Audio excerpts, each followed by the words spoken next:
Di waktu yang sama, di lokasi penyegelan, Gunung Zhong, sejak Zhang Yi memasuki tubuh Mamon, para Yusing Jilin, penguasa kegelapan, menjadi sangat murka.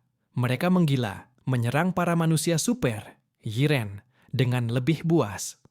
Namun tiba-tiba, semua orang merasakan perubahan aneh. Kekuatan serangan dari para Yusing Jilin seperti menurun. Tekanan yang biasanya menyesakkan kini mulai berkurang. Mereka tak lagi sedahsyat sebelumnya, yang sekali serang bisa mematikan manusia super secara instan. Kini, para pejuang hampir tak punya metode penyegelan yang stabil, karena tempat ini adalah inti tubuh Mamon. Kecuali dengan metode absolut seperti milik Odebeo, tak ada cara untuk mengendalikan Yuxing Jilin secara permanen. Segala bentuk kendali akan segera dipatahkan oleh dua malaikat ganda yang mewakili kehendak Mamon. Dalam kondisi seperti ini, mereka hanya bisa menahan Yuxing Jilin, bukan mengalahkannya. Sebab secara teori, setiap satu Yuxing Jilin punya potensi untuk memusnahkan semua orang di tempat ini. Manusia kekacauan, semoga kau membawa kejutan. Aku yakin keputusan leluhur mengutusku ke sini. Tidak salah. Chang Luan sendirian menghadapi dua malaikat ganda, menggunakan diagram Bagua dan tameng perunggu sebagai perisai. Ia adalah Yuxing Jilin terkuat, memiliki otoritas untuk mengatur seluruh pasukan ketika Mamon disegel. Tapi kini, ia pun dipaksa bertarung dan tak bisa mengganggu Zhang Yi yang menyusup ke tubuh Mamon. Tiga raksasa dari Kerajaan Biru sangat kuat, namun begitu keluar dari habitat laut, kekuatan mereka pun menurun drastis. Harapan semua orang kini hanya pada satu hal, Zhang Yi berhasil menyegel Mamon. Meskipun hanya 10, 20, atau 30 tahun, itu sudah cukup untuk sementara menyelamatkan umat manusia, bahkan seluruh ras di berbagai planet.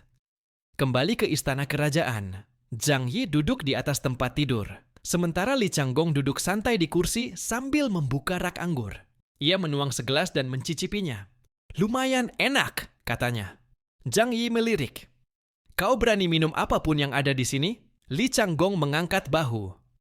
Kadang kalau terlalu hati-hati, justru kita kehilangan banyak kesenangan. Zhang, jangan tegang terus.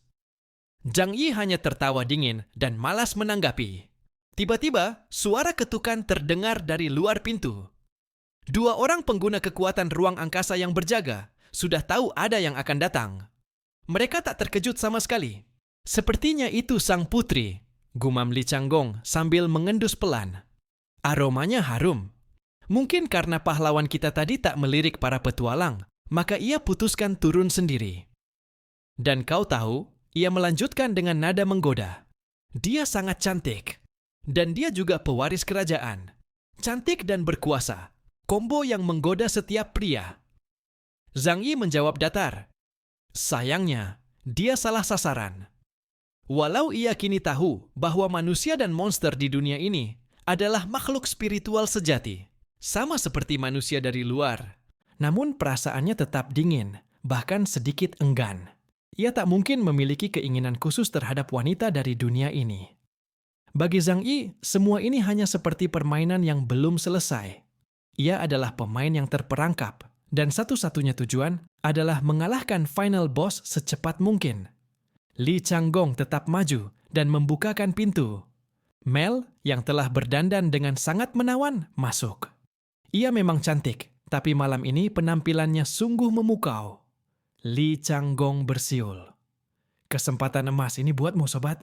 Ia memberi isyarat mempersilakan masuk. Yang mulia sedang menunggu di dalam. Lalu ia keluar dari kamar. Putri Mel menatap Li Changgong aneh, tapi tetap masuk ruangan dengan dagu terangkat tinggi. Zhang Yi masih mengenakan baju zirah. Mel tak bisa menahan diri untuk berpikir, orang aneh. Siapa pula yang masuk kamar tidur masih pakai zirah? Bukankah itu merepotkan? Namun, ia salah paham. Zirah iblis itu hanya terlihat mengintimidasi, padahal bahannya ringan. Beratnya tak sampai 10 kilogram.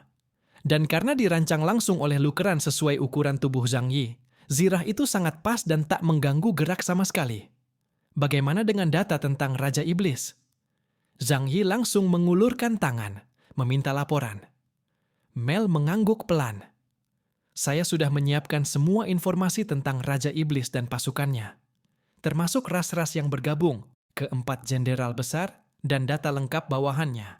Ia mengeluarkan sebuah berkas tebal dan menyerahkannya ke Zhang Yi. Saat ia maju, ia sengaja membungkuk sedikit.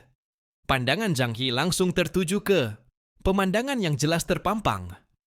Namun Zhang Yi hanya melirik sekilas, lalu fokus pada berkas. Ia membukanya dan membaca cepat menggunakan teknik baca kuantum.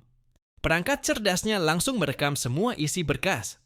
Hanya butuh beberapa detik untuk membaca keseluruhan dokumen. Sangat efisien. Saat ini, Putri Mel benar-benar merasa tidak enak hati. Putri Mel menggigit pelan bibirnya. Ia benar-benar terganggu karena diabaikan. Setiap wanita pasti peduli jika pesona dirinya tidak menarik perhatian seorang pria. Apalagi dirinya, seorang wanita dengan status tinggi dan paras memikat. Pria macam apa yang tidak menginginkannya? Jangan-jangan dia suka laki-laki? Bahkan pemikiran itu sempat melintas dalam benaknya. Apalagi saat mengingat Li Changgong yang selalu berada di sisi Zhang Yi, kecurigaannya makin kuat. Namun ia tak tahu bahwa Zhang Yi bukan tak menyukai wanita cantik, melainkan sudah kebal. Sebagai pria yang dikelilingi wanita dari segala rupa dan tingkat kecantikan setiap harinya, standar seleranya sangat tinggi, bahkan menakutkan. Tingkat teknologi kerajaan Helen hanya setara dengan zaman pertengahan manusia di luar dunia ini. Meskipun lingkungannya baik, tetapi mereka tidak memiliki teknologi medis canggih dan kosmetik modern. Wajah wanita di tempat ini mudah keriput karena angin. Di usia 30, mereka sudah tampak setengah tua. Jadi, meskipun Putri Mel adalah wanita tercantik di dunia ini dan baru berusia 22 tahun, tetap saja penampilannya tak bisa menandingi Zhou KR yang sudah berusia 30. Para penyembuh dari kelas Epsilon, seperti Zhou KR memiliki kontrol ekstrem terhadap tubuh mereka. Jika yang memilikinya adalah pria, mereka pasti akan mengembangkan kemampuan vitalitas secara gila-gilaan. Jika yang memilikinya wanita, maka yang terpenting bagi mereka adalah penampilan dan bentuk tubuh.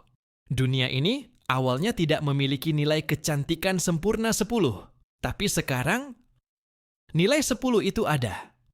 Zhang Yi sudah hampir kebal terhadap kecantikan Putri Mel ataupun para petualang wanita lainnya. Bahkan menurutnya, wanita dari dunia ini tampak sangat biasa. Sekilas saja, ia bisa melihat betapa lengan dan kaki mereka tampak kurang sehat, kerutan di sudut mata, dan bintik-bintik di kulit. Zhang Yi menuntaskan membaca seluruh dokumen dan membiarkan sistem cerdasnya mengelola semua informasi. Setelah menelaah, barulah ia sadar bahwa kekuatan pasukan Raja Iblis ternyata tak kalah dengan kerajaan Helen. Bahkan, para makhluk iblis pun hidup dalam sistem sosial. Mereka punya suku, kota, dan sistem kasta yang sangat ketat. Hampir sama seperti kelompok manusia. Ini aneh, pikir Zhang Yi. Kalau sebuah dunia harus memiliki makhluk pengamat, bukankah cukup memilih satu ras yang paling sesuai? Mengapa semua ras diberi jiwa atau roh? Ling juga. Zhang Yi merasa ini ganjil. Sementara itu, Putri Mel tetap berdiri di hadapannya, belum beranjak. Ekspresinya menunjukkan rasa tak puas. Yang mulia pahlawan kekacauan. Ujarnya sambil meletakkan satu tangan di dadanya, berusaha menarik pandangan Zhang Yi ke arah aset kebanggaannya. Apakah Anda tidak puas dengan pengaturan kami? Saya sungguh meminta maaf, karena tidak bisa memberikan hadiah yang pantas untuk penaklukan Raja Iblis ini. Bahkan sebelum keberangkatan pun, kami tidak bisa memberikan sedikit hiburan. Ia tiba-tiba mencengkeram rok dengan tangan kiri, menundukkan pandangan, ragu-ragu, dan dengan malu-malu berkata, "Maka, saya bersedia melayani Anda secara pribadi, sebagai bentuk balasan." Di ruang bayangan, Zhou KR tersenyum sambil mematahkan tulang tangan goblin. Sementara yang Xin tidak berkata apapun, tapi sorot matanya sudah penuh dengan niat membunuh. Para wanita yang menyaksikan pemandangan ini langsung memberi label tidak tahu malu pada Putri Mel dan tak segan menampilkan kebencian mereka. Apa-apaan Putri Mel itu? Mending sekalian ganti nama jadi Putri Murahan. Goda pria terang-terangan begitu, memalukan. Zhang Yi mengangkat kepalanya, menatap Putri Mel. Entah mengapa, tatapannya menjadi lembut. Bahkan ada perasaan nostalgia. Tak kusangka, aku masih bisa bertemu tipe perempuan seperti ini. Rasanya mengingatkanku pada masa lalu. Ucapnya pelan. Putri Mel mengedipkan matanya dengan penasaran. Apakah aku mengingatkanmu pada seseorang? Zhang Yi mengangguk pelan. Seorang gadis teh hijau. Gaya dan caramu bicara sangat mirip dengannya. Adalah hal langka. Seorang putri kerajaan menunjukkan kemampuan teh hijaunya secara terang-terangan. Sayangnya, Zhang Yi adalah ahli pengamat teh, tingkat dewa, hasil dari pengalaman hidup dan kematian. Gadis teh hijau, kedengarannya seperti gadis yang polos dan manis. Mungkin dia gadis yang sangat berarti bagimu? Putri Mel tertawa kecil sambil menutupi bibir dengan tangannya. Ia benar-benar menikmati pujian Zhang Yi. Putri Mel yang kini berusia 22 tahun mengandalkan warisan pengetahuan dari leluhur mereka, mencoba menggoda pahlawan legendaris itu. Karena dalam sejarah, para pahlawan meski kuat luar biasa, begitu ada wanita cantik memeluk, langsung berubah jadi pria yasashi, lemah lembut dan gampang luluh. Bahkan hanya karena melihat sedikit belahan dada atau celana dalam, bisa langsung mimisan. Namun, ia tak tahu bahwa pahlawan di hadapannya bukanlah otaku pengecut, melainkan pria yang sangat realistis dan berstatus high tier. Kalau si Shu si gendut ada di sini, mungkin dia sudah menyerah 100 kali. Gumam Zhang Yi dalam hati. Memang benar. Dari sudut pandang siapapun yang melihat dari ruang bayangan, ketika Putri Mel tadi menonjolkan belahan dadanya, Shu yang menonton hampir mimisan karena syok darah tinggi. Zhang Yi tidak ingin mendengarkan lagi kata-kata menggoda ala teh hijau dari Putri Mel. Maaf, di kampung halamanku, ada seorang gadis masa kecil yang sedang menungguku. Aku pernah bersumpah, sebelum Raja Iblis binasa, aku akan menjaga kesucianku. Oh iya, namaku sebenarnya adalah Xiao Chunan. Itu juga mewakili diriku yang sebenarnya. Kau paham kan? Putri Mel membelalak. Ia mundur dengan wajah panik. Meski sudah pernah dengar kisah tentang pahlawan-pahlawan otaku aneh, tetap saja pria di hadapannya ini terasa terlalu nyentrik. Xiao Chunan? Nama yang sangat menarik, hehe. Memang pantas disandang oleh seorang pahlawan. Kekuatan pasukan Raja Iblis memang sangat besar. Zhang Yi tidak bisa memastikan seberapa kuat Raja Iblis yang sebenarnya. Namun bisa dipastikan bahwa minimal kekuatannya berada di atas kelas Epsilon. Tapi kemungkinan tidak lebih tinggi dari Zhang Yi. Karena jika lebih kuat, kerajaan Helen pasti sudah lama hancur. Hal itu justru membuat Zhang Yi makin penasaran pada dunia ini. Putri Mel, aku datang dari dunia lain. Aku tak begitu mengerti dunia ini. Maukah kau menceritakan tentang dunia ini padaku? Zhang Yi menunjuk ke kursi di samping, memberi isyarat agar Putri Mel duduk. Putri Mel menepuk dadanya, lalu menunjukkan senyum hangat. Tentu saja. Ceritanya dimulai dari masa yang sangat lama. Legenda dunia lain ini memang kompleks, namun alur utamanya cukup jelas. Para dewa pencipta membentuk dunia ini. Manusia dan ras iblis hidup berdampingan. Di bawah para dewa agung, ada dewa-dewa yang mengatur berbagai aspek hukum alam. Manusia menyembah dewa terang, sementara para monster menyembah dewa kegelapan. Kedua ras ini hidup saling bergantung selama berabad-abad lamanya. Dan mereka selalu berperang. Bahkan ketika perang berhenti sejenak dan salah satu pihak menang, tak lama kemudian pihak yang lain pasti bangkit kembali. Peradaban di dunia ini sejatinya adalah sejarah panjang peperangan antara manusia dan para makhluk iblis. Zhang Yi mendengarkan cerita Mel dengan seksama. Lalu ia menutup mata dan termenung cukup lama. Makna keberadaan dunia ini sebenarnya apa? Dunia yang kacau penuh pertikaian tanpa akhir. Tak pernah ada kedamaian. Apakah orang-orang yang hidup di tempat seperti ini bisa merasakan kebahagiaan? Langit telah menjadi gelap. Cerita Mel sudah berlangsung cukup lama dan lampu-lampu di luar telah dinyalakan. Tiba-tiba Mel berdiri, lalu membungkuk dengan senyum ramah kepada Zhang Yi dan berkata, Yang mulia sang pemberani, mari kita nikmati makan malam bersama. Zhang Yi berpikir sejenak, lalu berkata, Makanan di istana kerajaan tidak memiliki aroma kehidupan. Bagaimana kalau kau mengajakku keluar berjalan-jalan? Aku ingin mencicipi makanan yang biasa dimakan oleh rakyat biasa. Mel mengedipkan mata, namun tetap mengangguk setuju. Dia membawa Zhang Yi keluar dari istana menuju pasar kota kerajaan. Meskipun malam telah tiba, tempat itu tetap sangat ramai.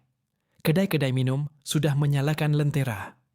Cahaya dari lampu-lampu sihir sangat terang. Jalanan terlihat seperti siang hari. Hampir tak ada bayangan yang bisa terlihat. Banyak orang lalu lalang di jalan malam itu. Suasana ramai dan meriah. Tidak tampak adanya kekhawatiran atau kelaparan akibat perang. Zhang Yi tiba-tiba bertanya kepada Mel. Perang berlangsung selama 3 tahun. Rakyat terusir dari rumah dan tempat tinggal mereka. Tapi kota kerajaan tetap terlihat damai. Apakah pemandangan seperti ini umum terjadi di kerajaan Helen? Mel menjawab, perang hanya terjadi di wilayah tertentu. Kebanyakan pengungsi dari daerah konflik sudah dipindahkan ke zona aman. Ekonomi kerajaan Helen memang mengalami penurunan, namun kebutuhan dasar rakyat seperti sandang dan pangan masih dapat terpenuhi. Zhang Yi berjalan-jalan cukup lama di sepanjang jalan, memastikan bahwa Mel tidak berbohong. Dunia ini, meskipun sedang berada dalam masa perang, rakyat biasa masih bisa hidup dengan cukup damai. Tentu saja, akan tetap ada korban jiwa akibat peperangan, tetapi hal itu tidak menggoyahkan fondasi negara ini. Zhang Yi membeli beberapa makanan dari pedagang kaki lima. Armor Dewa Iblis yang ia kenakan memiliki alat pendeteksi racun, sehingga ia bisa memastikan makanan itu tidak berbahaya bagi tubuhnya. Ini adalah kesempatan langka bagi Zhang Yi untuk mencicipi makanan dari dunia luar. Rasanya ternyata cukup lezat, jauh lebih baik dibandingkan dengan makanan dari dunia manusia yang pernah ia rasakan. Aromanya harum dan menyenangkan, uap panas mengepul, dan setelah masuk ke perut, tubuh pun terasa hangat. Zhang Yi meletakkan sumpit yang ada di tangannya. Tiba-tiba, dia melepaskan armor Dewa Iblis dari tubuhnya. Armor itu tersimpan kembali ke gelang di tangan kirinya. Akhirnya, dia bisa merasakan angin malam. Suhu yang lembut, angin yang lembut, menyapu wajahnya. Itu adalah hembusan angin alami yang hangat yang sudah lama tidak ia rasakan. Setelah berpisah selama 3 tahun, perasaan itu membuat matanya berkaca-kaca karena haru. Tak kusangka, di dunia ciptaan Dewa Iblis, aku masih bisa merasakan sejenak ketenangan. Ucap Zhang Yi dengan perlahan. Mel bertanya lembut, apakah Anda sedang merindukan kampung halaman? Zhang Yi mengangguk. Benar. Setelah itu, dia memanggil Zhou Ke'er dan yang lainnya keluar dari dalam bayangannya. Sekelompok orang mendadak muncul di depan gerobak makanan, membuat semua orang terkejut setengah mati. Mel pun terkejut, tetapi dengan cepat ia kembali tenang dan mengambil sekeping koin emas untuk diberikan kepada pemilik kedai. Tuan, malam ini gerobak Anda kami sewa semuanya. Semua orang yang datang dari dunia luar ikut merasakan perasaan Zhang Yi. Mereka menghirup udara malam dengan rakus. Di dunia mereka, udara sangat kering dan membekukan hingga ke tulang. Jika bernapas terlalu kuat, saluran pernapasan bisa terluka. Namun udara di tempat ini, betapa segarnya, betapa manis dan bersihnya. Jika dibandingkan dengan dunia tempat kita berasal, tempat ini benar-benar seperti tanah surga. Yang Xia memandangi sekeliling dengan wajah yang diliputi pesona dan rasa takjub. Mel buru-buru berkata, kalau kalian menyukai tempat ini, kalian bisa tinggal di sini untuk selamanya. Asalkan masalah Raja Iblis bisa diselesaikan, kehidupan di sini pasti bisa membuat kalian puas. Zhang Yi tidak menjawab. Ia hanya mengangkat tangan lagi dan memesan 1 porsi camilan tambahan. Putri Mel. Putri Mel menoleh. Zhang Yi memandangnya. Maaf, aku ingin menikmati waktu ini bersama teman-teman kami. Bisakah kau meninggalkan kami sebentar? Putri Mel terdiam. Sebagai seorang putri kerajaan, ia telah menurunkan martabatnya menjadi pemandu dan kini dibuang begitu saja. Ini seperti... sudahlah, kata itu terlalu buruk untuk diucapkan. Para pengawal Mel pun memandang Zhang Yi dengan penuh amarah. Zhang Yi bahkan tidak melirik mereka sedikit pun. Ia hanyalah seorang pengembara. Ia tidak perlu peduli dengan perasaan orang lain di dunia ini. Maka, Ia bertindak sesuka hatinya. Mel menarik napas panjang, lalu berdiri dan berkata dengan sopan, "Kalau begitu, selamat menikmati hidangan kalian." Mel pergi bersama para pengawalnya. Mereka naik kereta dan kembali ke istana. Meski disebut istana, tempat itu sebenarnya hanyalah sebuah bangunan besar yang cukup tinggi. Zhang Yi bisa kembali sendiri karena ia memegang kunci kamarnya.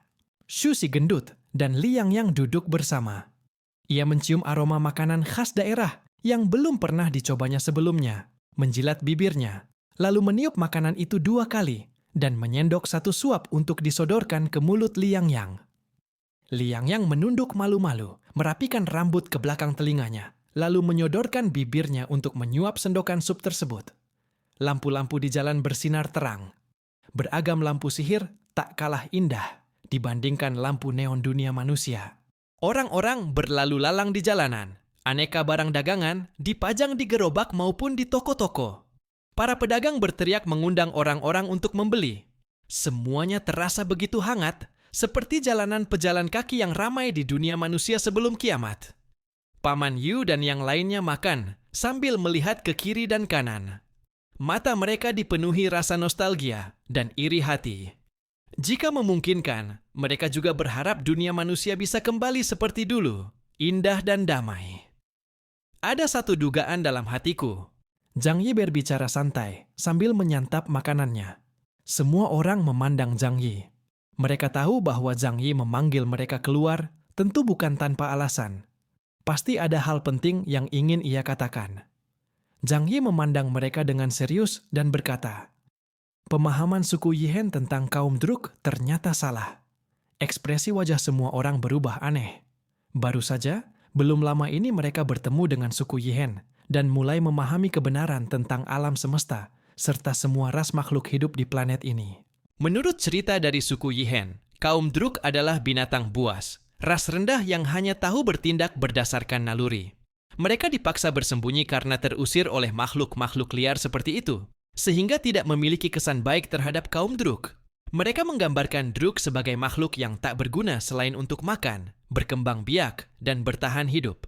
Bahkan karena terlalu bodoh, mereka dianggap tidak mampu berkomunikasi dengan Sang Pencipta. Namun hari ini, semua yang Zhang Yi lihat telah mengubah pandangannya.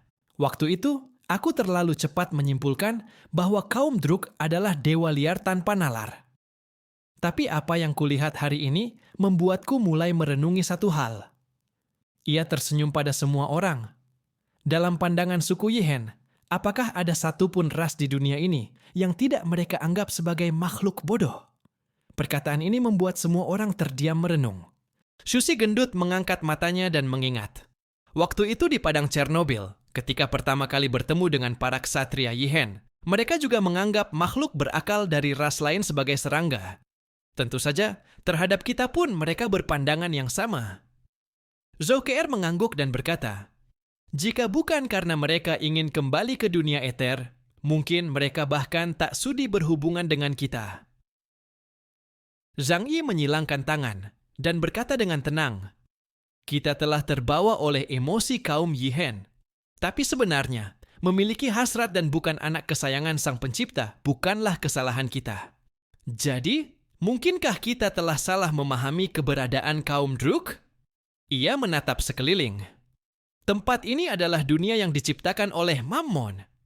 Ini menunjukkan bahwa dia bukanlah monster yang hanya tahu menghancurkan. Hal ini pantas menjadi bahan renungan kita, yang siap penasaran mencicipi berbagai makanan lezat dari tempat ini. Ia makan dengan perlahan dan menganggapnya unik karena tidak bisa ditemukan di dunia luar.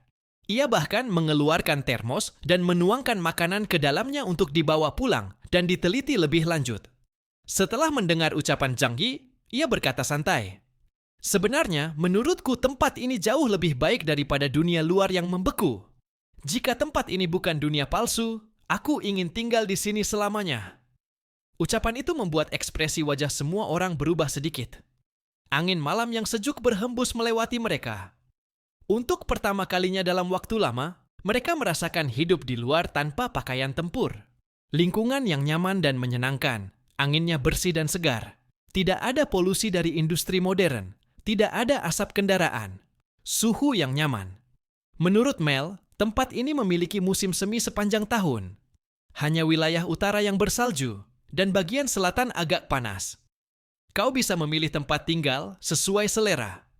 Kerajaan Helen tidak melarang perpindahan penduduk. Jika saja ini bukan dunia ciptaan Mammon, dan jika mereka tidak menyimpan penolakan terhadap Mammon, mungkin mereka benar-benar ingin tinggal di dunia seperti ini. Zhang Yi menatap ke atas, ke arah lampu sihir di atas kios. Peralatan sihir yang dibuat dengan teknologi magis itu tersebar luas seperti peralatan listrik di dunia luar. Sangat canggih. Kalian benar. Tempat ini memang terlihat jauh lebih indah daripada dunia luar. Li Changming juga tertawa dan berkata, "Lihat, aku juga merasa sangat nyaman hidup di sini." Paman Yu mengusap dagunya yang dipenuhi janggut pendek yang rapi. Tapi, kalau kita tidak kembali, bagaimana dengan orang-orang lain?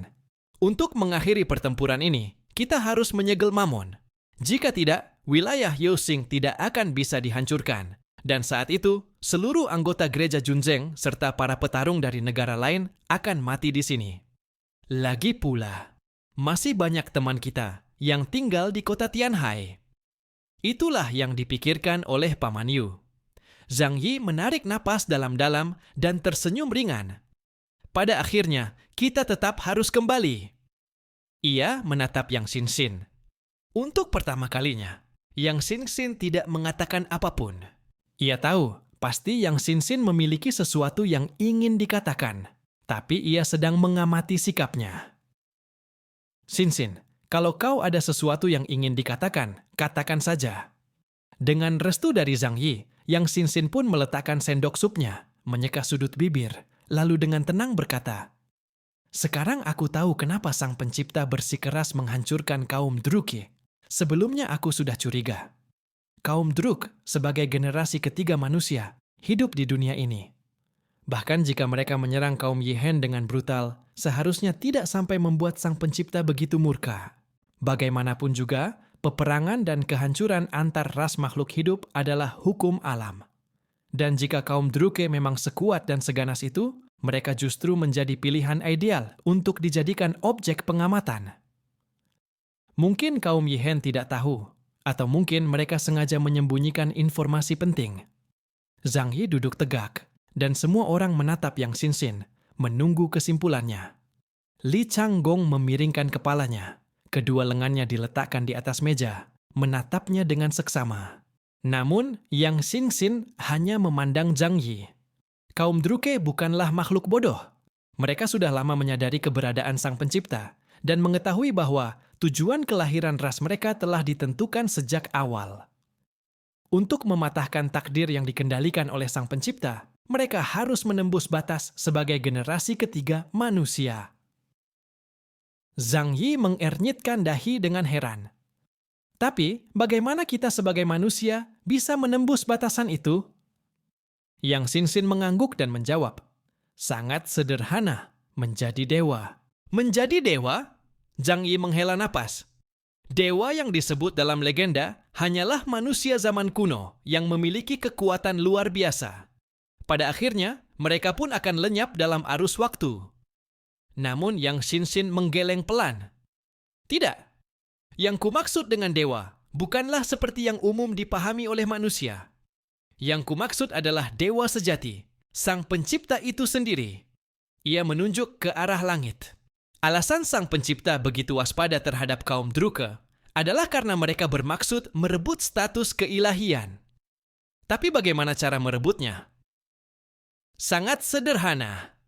Setelah melihat semua ini, aku akhirnya mengerti. Pandangan mata Yang Xinxin menyapu sekeliling. Di dunia ini, manusia dapat hidup dengan normal. Bahkan makhluk sihir pun memiliki status yang setara sebagai ras berakal seperti manusia. Itulah caranya, menjadi dewa pencipta sendiri, membentuk dunia baru yang sepenuhnya kita ciptakan. Dunia yang sangat mirip dengan dunia materi, dan bahkan dapat menciptakan ras-ras baru dari awal. Itulah makna sejati dari menjadi dewa. Ucapan Yang Xinxin mengejutkan semua orang di tempat itu. Zhang Yi menjadi yang pertama tersadar. Namun, faktor paling penting dalam menciptakan kehidupan adalah spirit essence atau Lingzi. Kaum Druke mendapatkan kehidupan dengan mencuri roh yang dilepaskan oleh Jagewu ke dunia ini, lalu memasukkannya ke dunia mereka sendiri untuk menciptakan kehidupan. Pantas saja, metode ini jelas tidak dapat diterima oleh Sang Pencipta. Ini benar-benar merupakan tindakan pencurian keilahian. Yang Shinshin berkata, bukan hanya itu. Jika manusia di planet ini memperoleh kekuatan seorang dewa, ia akan lebih cerdas daripada para dewa itu sendiri, bahkan mampu menciptakan dunia yang jauh lebih sempurna. Sebagai makhluk berdimensi tinggi, para dewa tidak akan bisa memahami dunia materi lebih baik daripada kaum Druke yang lahir dan hidup di sini. Ia memandang sekeliling dan berkata, segala sesuatu di dunia ini berjalan dalam prinsip keseimbangan. Walaupun terlihat bahwa peradabannya tidak terlalu maju dan sistemnya masih memiliki celah, namun semuanya tetap dalam kondisi yang seimbang, tidak terlalu melenceng ke satu arah. Orang-orang bisa hidup berkecukupan, namun mereka juga tidak akan terdorong untuk berkembang biak secara berlebihan, seperti kaum Yihen, akibat kemajuan teknologi yang terlalu tinggi. Makhluk berakal di dunia ini terbagi menjadi dua ras, manusia dan makhluk sihir, atau lebih tepatnya, dua jenis manusia yang berbeda. Perang membuat mereka memiliki rasa krisis dari dunia luar, sekaligus memberi mereka sebuah misi. Manusia tidak boleh terlalu santai, meski memiliki makanan berlimpah dan bisa menikmati semua keindahan hidup. Namun lambat laun mereka akan merasa bosan, berhenti bereproduksi, bahkan mengakhiri hidup mereka sendiri. Mereka butuh cinta, persahabatan, kehormatan, petualangan. Mereka butuh ketegangan dan rangsangan. Dan tidak diragukan lagi, perang melawan ras asing yang menyerang mampu membangkitkan semua perasaan tersebut, membuat nilai pribadi mereka terpancar dengan seutuhnya. Yang Shinshin dengan lancar mengungkapkan interpretasinya terhadap dunia ini. Sejak tiba di tempat ini, ia terus mengamati, dan kini telah memperoleh kesimpulannya sendiri. Leng Zhangli terlihat sedikit terkejut saat menatap. Yang Shinshin, sorot matanya memancarkan kilau kekaguman. Ia mengangguk sambil berkata, tidak heran kau adalah Nona Yang Shinshin. Kemampuan pemahamanmu benar-benar luar biasa. Kurasa, kau sudah mulai menyadari esensi dari dunia ini. Zhang Yi pun ikut mengangguk. Hampir sama dengan apa yang kupikirkan, hanya saja hal-hal yang kau renungkan jauh lebih mendalam. Saat itu, Xu Pangzi tiba-tiba berbicara dengan suara lirih. Kalau memang begitu, maka tempat ini bukanlah dunia mimpi, dan tak ada perangkap yang sengaja ditujukan pada kita. Kalau begitu, apakah kita mungkin bisa bertahan hidup di sini selamanya? Zhou Haimei menunduk, tenggelam dalam pikirannya. Dari cara ia mencengkeram jemarinya sendiri, tampak jelas bahwa hatinya tengah diliputi perasaan yang rumit. Melihatnya, sepertinya ia lebih memilih untuk tetap tinggal di sini. Jika kembali ke dunia luar, mereka harus menghadapi pertempuran yang terus terjadi. Kondisi hidup di kota Tianhai memang cukup baik, tapi dunia secara keseluruhan masih diliputi salju dan es. Hampir tak ada harapan untuk bertahan. Sekuat apapun Zhang Yi, apakah ia bisa menjamin bahwa tidak akan ada bahaya di masa depan? Begitu ia tidak ada, semua orang akan menghadapi kematian bersamanya. Meskipun saat ini tak ada ancaman, tapi di masa depan, ancaman dari berbagai ras bawah tanah pasti akan datang satu demi satu, tak bisa dihindari. Jika Dewa Raksasa Druk benar-benar bangkit sepenuhnya, mereka semua akan dilahap olehnya. Lalu, kenapa mereka harus kembali ke dunia luar yang menyedihkan itu? Hati semua orang mulai goyah. Bukan hanya mereka, bahkan Zhang Yi sendiri mulai merasa terpengaruh dan sempat berpikir bahwa tempat ini tidaklah buruk. Xu Pangzi, apa yang kau katakan memang benar, ujar Zhang Yi dengan tulus. Xu Pangzi tertegun sesaat. Ini adalah momen yang langka di mana Zhang Yi tidak mengejeknya, melainkan secara langsung setuju dengan pendapatnya. Xu Pangzi menggaruk kepalanya dengan sedikit malu. Hehe, bos, sebenarnya aku selalu cukup pintar. Hanya saja kalian belum menyadarinya. Zhang Yi meliriknya sekilas. Tapi jangan terlalu senang dulu. Meskipun pemahamanmu tidak salah, tapi menganggap tempat ini sebagai surga terlalu dini. Aku tidak suka menyerahkan nasibku ke tangan orang lain. Sehebat apapun Mammon, dia belum mencapai tingkat tak terkalahkan. Dan dari sejarah generasi kedua sampai sekarang, hanya ada 7 dewa raksasa Druk yang masih ada. Mereka adalah ras yang menjadi target para pencipta. Begitu mereka bangkit sepenuhnya, saat itulah seluruh dunia akan mengerahkan kekuatan untuk menghancurkan mereka. Kebangkitan Mammon paling lama hanya beberapa puluh tahun. Bisakah kau menjamin bahwa saat itu dia tidak akan dihancurkan? Yang disebut hampir tidak bisa dibunuh tetap memiliki syarat, yaitu hampir. Bukan 100%. Jika mereka tetap tinggal di dunia ini, menjadi bagian dari dunia Mammon, maka mereka akan menjadi sumber kekuatan bagi Mammon. Tak ada yang tahu kapan Mammon akan menelan keberadaan mereka sepenuhnya. Setelah mendengar ini, semua orang mulai merasa takut. Di sini, Mammon adalah dewa pencipta. Ia bisa dengan mudah menguasai kehidupan dan kematian segala makhluk. Dalam situasi hidup dan mati, mengorbankan seluruh makhluk di dunia ini demi mempertahankan hidupnya sendiri adalah hal yang bisa saja dilakukan oleh kaum Druk. Aku lebih suka mengendalikan nasibku sendiri, kata Zhang Yi. Namun, tatapannya pada semua orang kini dipenuhi dengan kilau keyakinan. Aku baru saja menyadari sesuatu yang sangat penting, baik untukku maupun untuk kita semua. Apa itu? Semua orang bertanya serempak. Zhang Yi tertawa. Itu rahasia, belum bisa kukatakan sekarang. Nanti, setelah waktu berlalu cukup lama, barulah kalian bisa membuktikannya sendiri. Semua orang menunjukkan ekspresi tidak puas, merasa kesal dengan sikap Zhang Yi yang menggantung rasa penasaran mereka. Namun Zhang Yi hanya tertawa dan tidak memberikan penjelasan. Waktunya belum tiba, ini baru sebatas ide. Tapi jika suatu hari ideku bisa terwujud, maka Zhang Yi menyesap anggur buah dari cangkir kayu, sorot matanya dalam dan tajam. Maka kita akan bisa hidup bahagia selamanya. Tak perlu lagi khawatir ada yang mengganggu kita. Yang Xin menatap Zhang Yi di sampingnya dengan senyuman penuh kekaguman di matanya. Ia sepertinya sudah menebak apa yang hendak dilakukan Zhang Yi. Namun hal ini memang tidak perlu dikatakan secara langsung, karena hal itu membutuhkan usaha panjang selama bertahun-tahun. Setelah makan malam, mereka kembali berjalan-jalan mengelilingi kota kerajaan. Kalau dipikir-pikir, dunia ini jauh lebih indah dibanding dunia materi yang diciptakan oleh para pencipta. Mammon, sebagai generasi ketiga, benar-benar memahami apa yang dibutuhkan makhluk dunia materi.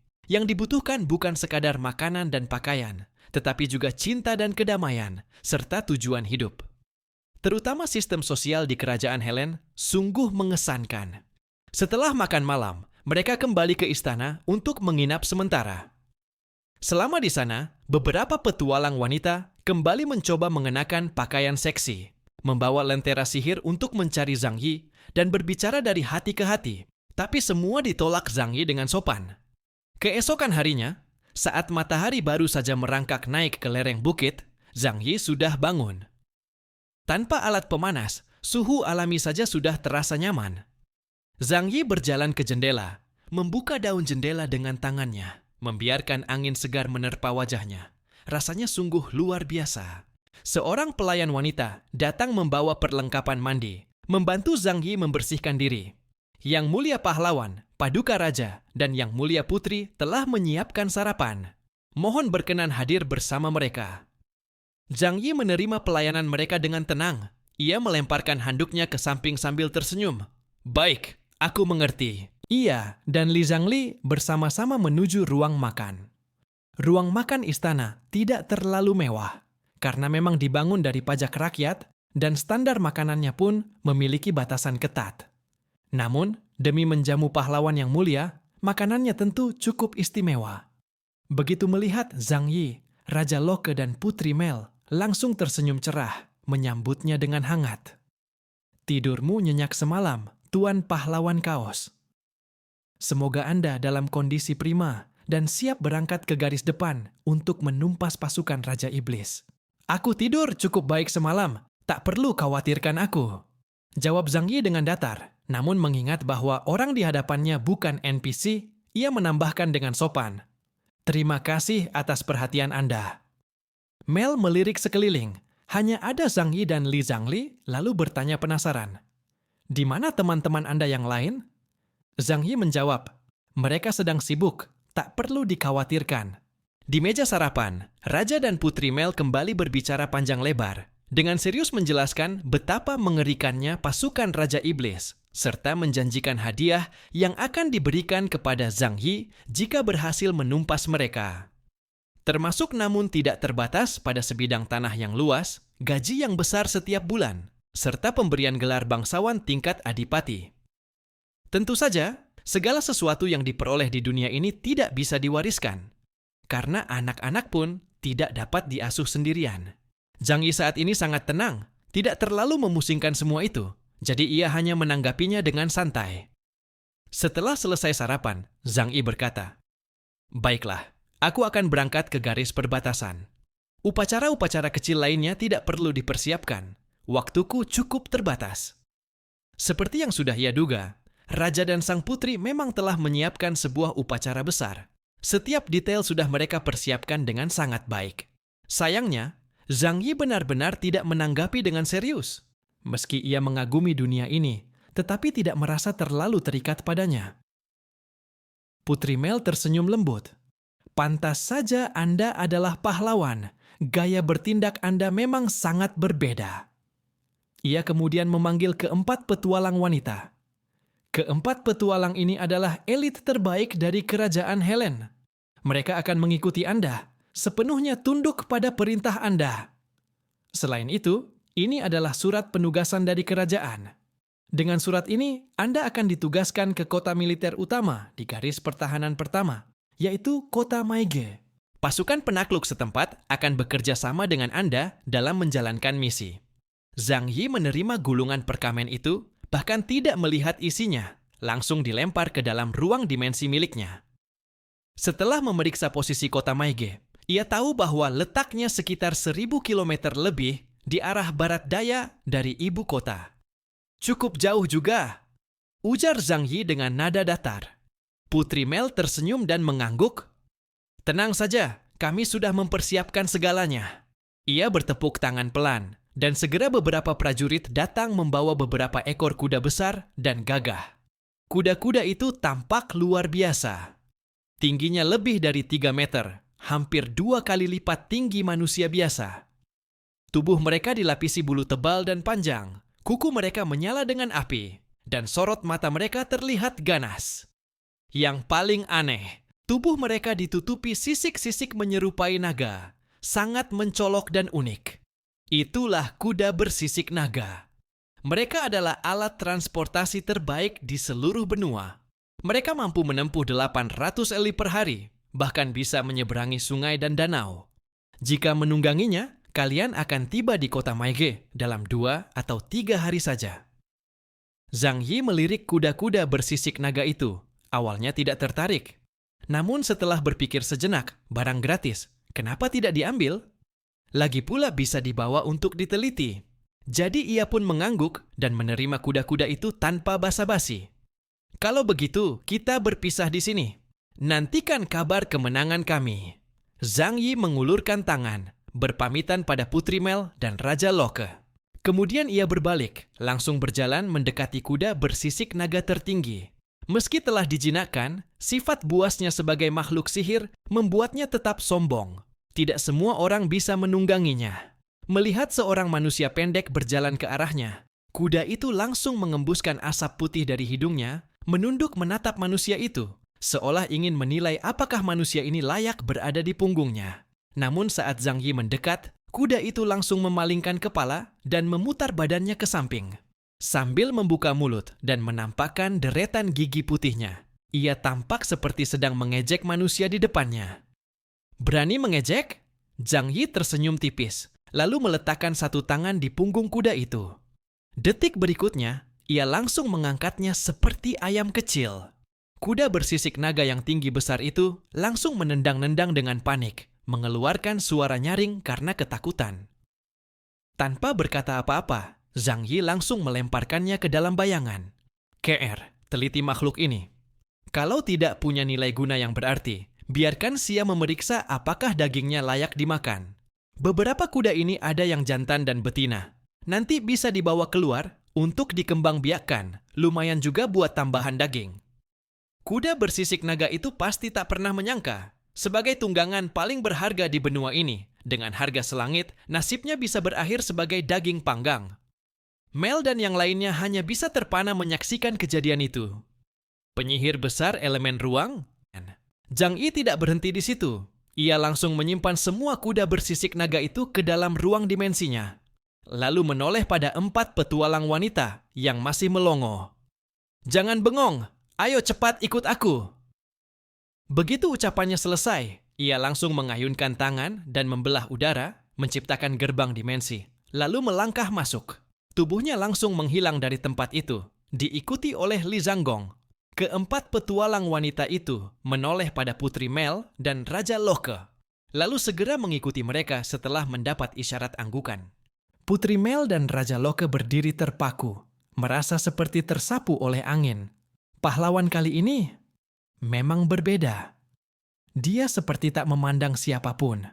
Bukan karena sombong, tapi karena ia sungguh-sungguh tidak peduli dengan siapapun dari kita.